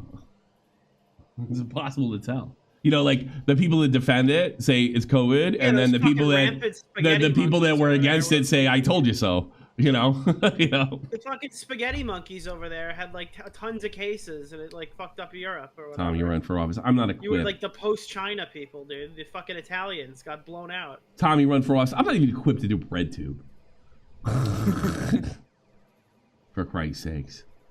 I don't want to run for office. I want to live in peace. Oh yes, the guy from the lolcow live podcast should run for president. You should walk for office. Get a button, say "kill yourself, faggot" on him. That'll do it. Oh. I mean, Tommy, even if you did run for office, it seems like the way things are going, they wouldn't let you debate anyway, which I think is part of. Tommy would get up there, right, and he'd be interviewed on fucking CNN, and they're like, "I've read on certain web forums that you've urinated on children in public bathhouses." What is your response to that, Tommy? I think I get pretty mad. It's too fucking funny. That was like the Andy Warski thing, right? Yeah, it was Warski said that. He thought it was justified. All right, I'm gonna get out of here. Let you wrap this up. He thought it was justified because I reported what everybody else was fucking saying about him at the time. So whatever. Take care, man. We have another guy in there. Is anybody else in there? That really crazy guy left. Yeah. A fucking hentai for life is like, you filed this gator drama? Bro, so funny, dude. Of course, like, he would know that. Too. Do you know what hentai for life is like? My news team for Glory Hunters. You know that? Is he? Yeah, he posts all the time. He finds all sorts of good shit. Like, it's a great feed in there if you're like a big fucking football fan. The only thing is, like, we have watch-alongs and we have the public watch-alongs and the private watch-alongs. And I'm like, hey guys, you want to watch the end of the Kings Cup, which is like the teams in the Saudi Arabian league, right? And Ronaldo's on one of the teams, and he's like, I'm not watching that Camel League. No, that's like the only. I'm not watching MLS. I want only Premier League for him. And he also uses he's American, and he says things like footy, which fucking make me insane. And he says Bellan, footy, and telly. Like, I guess he uses a lot of British lingo, and it makes me want to strangle him. He like watches exclusively Cavos. He's a big fan of Peaky Blinders, actually. Is he really? God. He does that. No. But he's great. He's like a huge help. Like and you could bust his fucking nuts in there, you know. You could bust. Well, Speaking of busting nuts, his team lost the fucking cup, and we were fucking like he's running around because his team's like Man City, and he was busting fucking, but we busted his nuts to no end after that. Yeah. Tommy, Gamer J. Lee is in waiting. What Gamer J. Lee? Oh. Stop everything. Stop everything. Let's fuck with J. Lee. All right, J. Lee, what's up? Hello, Gamer J. Lee. Oh, he's not even fucking. Oh, great. He's Yo. What up? What up, Wee, bro? What up, my man? How you doing? Man? I'm live, right? Yes, I've been in and out of chat. What do you got? No N-words, J. Lee. Calm down. Calm down, J. Lee. What do you got, buddy? Nothing really. J. Lee, man, you gotta calm down. You gotta calm down. You're going crazy on me, J. Lee. No F slur, all right? What about an S? J. Lee, you can't say the N-word on stream. What's going on? J. Lee, calm down, man. Come on. All right, J. Lee, what were you gonna tell me? Nothing. I just came in to be a prick. I need content, man. Well, Yes. am I been doing 3 hours? I am a prick. I'm motherfucking chud ass Logic. I should do one of these streams every so. I need a co-host to do these. I can't do these on my own. I need somebody to bounce off of. So all the calls are done. We did Turkey Tom's full video. Chill stream is cool. We did how many? Almost 3 hours. Yeah, pretty much. I'm tired. I gotta do a bunch of shit. I gotta go to my kid's violin concert. It's gonna be rough. You know? Well, Tommy got a fight, another fight. Ooh. My son. He has a. No, I said ooh, not who. I know who. The first time he actually, like, the kid's been kind of picking at him and what have you, and I just told him the rules. You can't throw the first punch. The only time you can throw the first punch if somebody puts their hands up and says, "I'm going to hit you," or like talks back or something like that. No first punch. You're not allowed. You get in big trouble. You go. Somebody says something, say something back. Somebody pushes back. But that's it. All right. Thanks, Plants, for the compliment on my breast.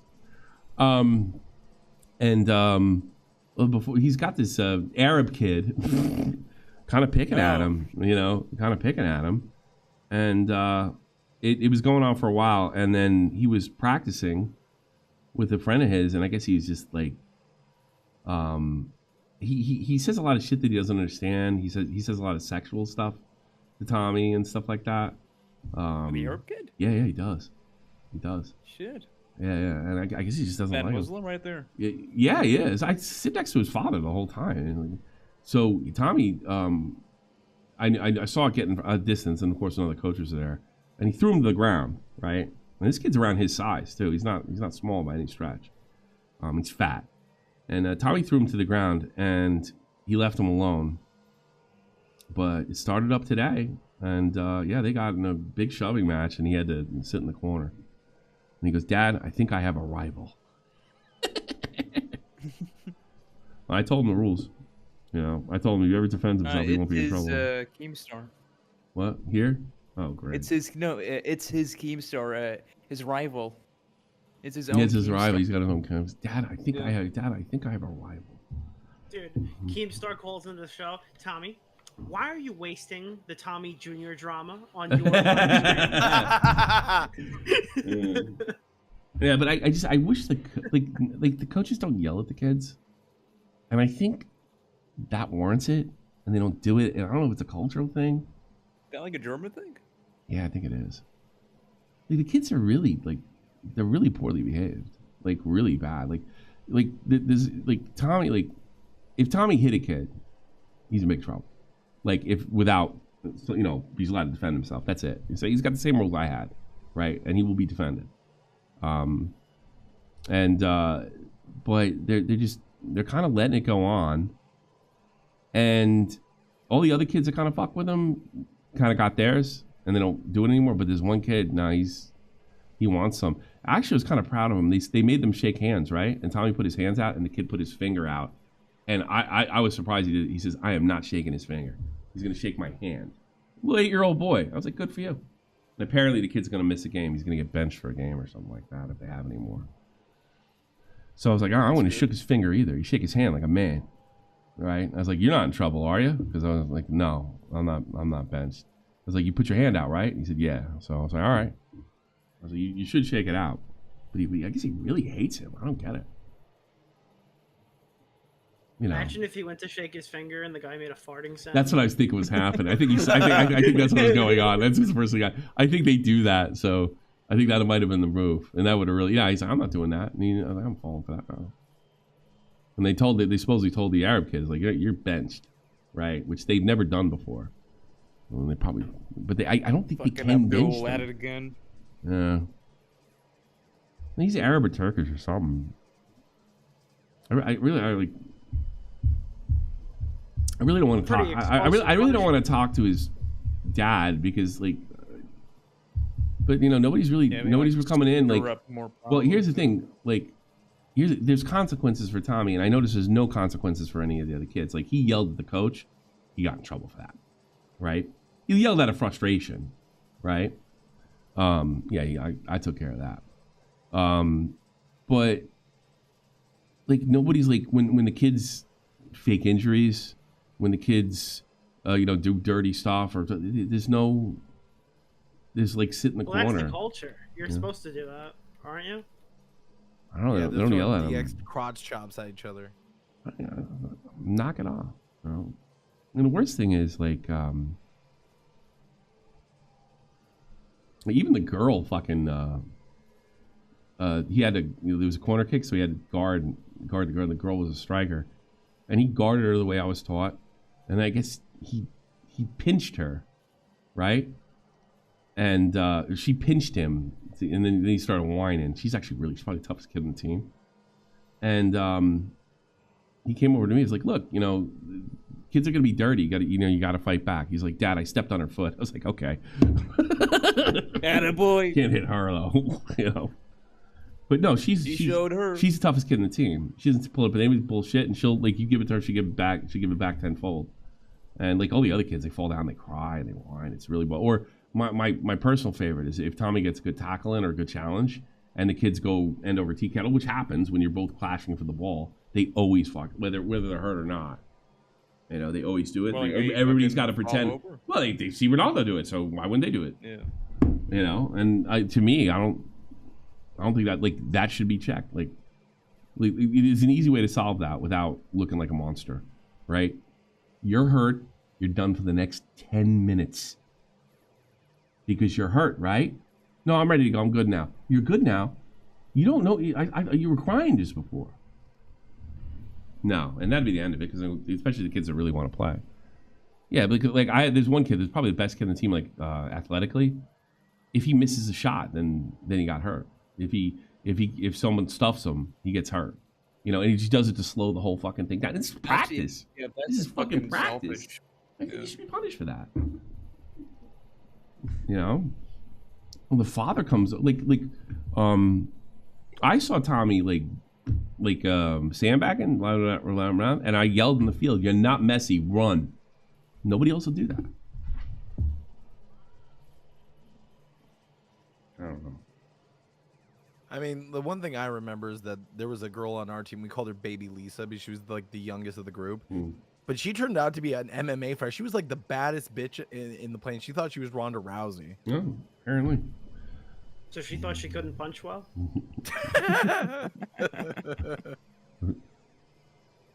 I think we have a 3 hour mark talking about kids drama.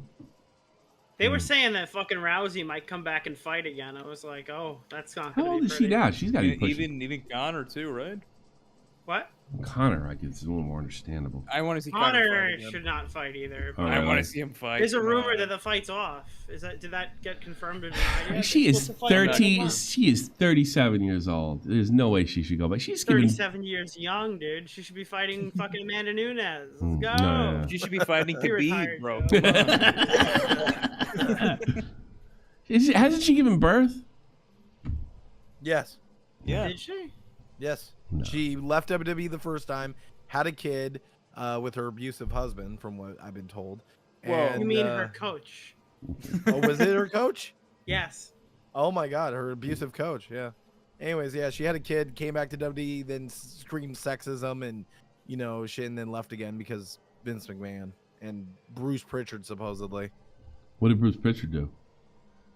Supposedly he just enabled like the It's about what he sexist didn't do, mentality. Tommy. Yeah, he was an enabler. She steps in the ring, she got your ass kicked. Fucking Rogan said the problem with Rousey is she was one of the best, but she didn't grow. She thought she She was could one fight. of the best, and then she like made it bigger, and then everyone came in who could actually fight, and then she wasn't that good anymore. Oh, really? Oh, okay. She like grew the sport, and the sport outgrew her. Yeah. Because Rogan said it's because she didn't try new techniques and didn't train in different stuff. Like she was Well, yeah, like, I'm she got good where I'm at. complacent, too. Yeah, she got complacent. Yeah. And then people like Amanda came in who could punch well. Yeah, and then she got obliterated in the first round. I'm not gonna knock Ronda Rousey for her accomplishments, though. I mean, one of the things I always was really impressed by her was she was asked about, I guess, the wages between her and the men or something like that. She says, look, like I'm not leading this fight. I'm not headlining this fight because Dana's doing something for the ladies. I'm doing this because I am the biggest fighter on this planet. And she was at that time. Like she was it was her and Connor. And in some time frames, she was the bigger draw than Connor. 10 years ago, she was the bigger draw in some instances, and I always kind of appreciated that because, yeah, like people were going to see her. And, I think a lot of fighters owe her and Captain Star Wars some gratitude, because I was never I don't like seeing women punch each other, but they did it and they made it cool. So there you go. Like and sub. That's it, folks. I'm out of here. I'm done. Dunzo. I think I hope I gave you a good stream. Probably try to give you one tomorrow too. Hopefully something cool will happen. And Matt said he'd be back, and then Vault is here. Gonna help me out. And then we're also gonna put the junior. I don't even call it the junior news team. I want to call it like junior fuckheads The or something. junior Like that. youth team sounds like you got like a bunch of kids. Yeah, it's probably like Little helpers. Level Actually, 1. no, That doesn't that's sound worse. that good either. That's worse. Okay, Santa. Good stream. Have a good night. Thank you so much, everybody. All the best, and I'm out of here. Peace. See you later, and all that good stuff. You guys can stay here. I'll talk to you right afterwards. So. Yeah. Ready, aim, fire. I want to suck your dick. That was a hell of a shot. You asshole.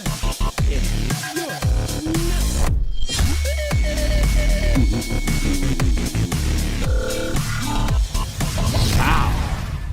Mega Stream. I'm the best.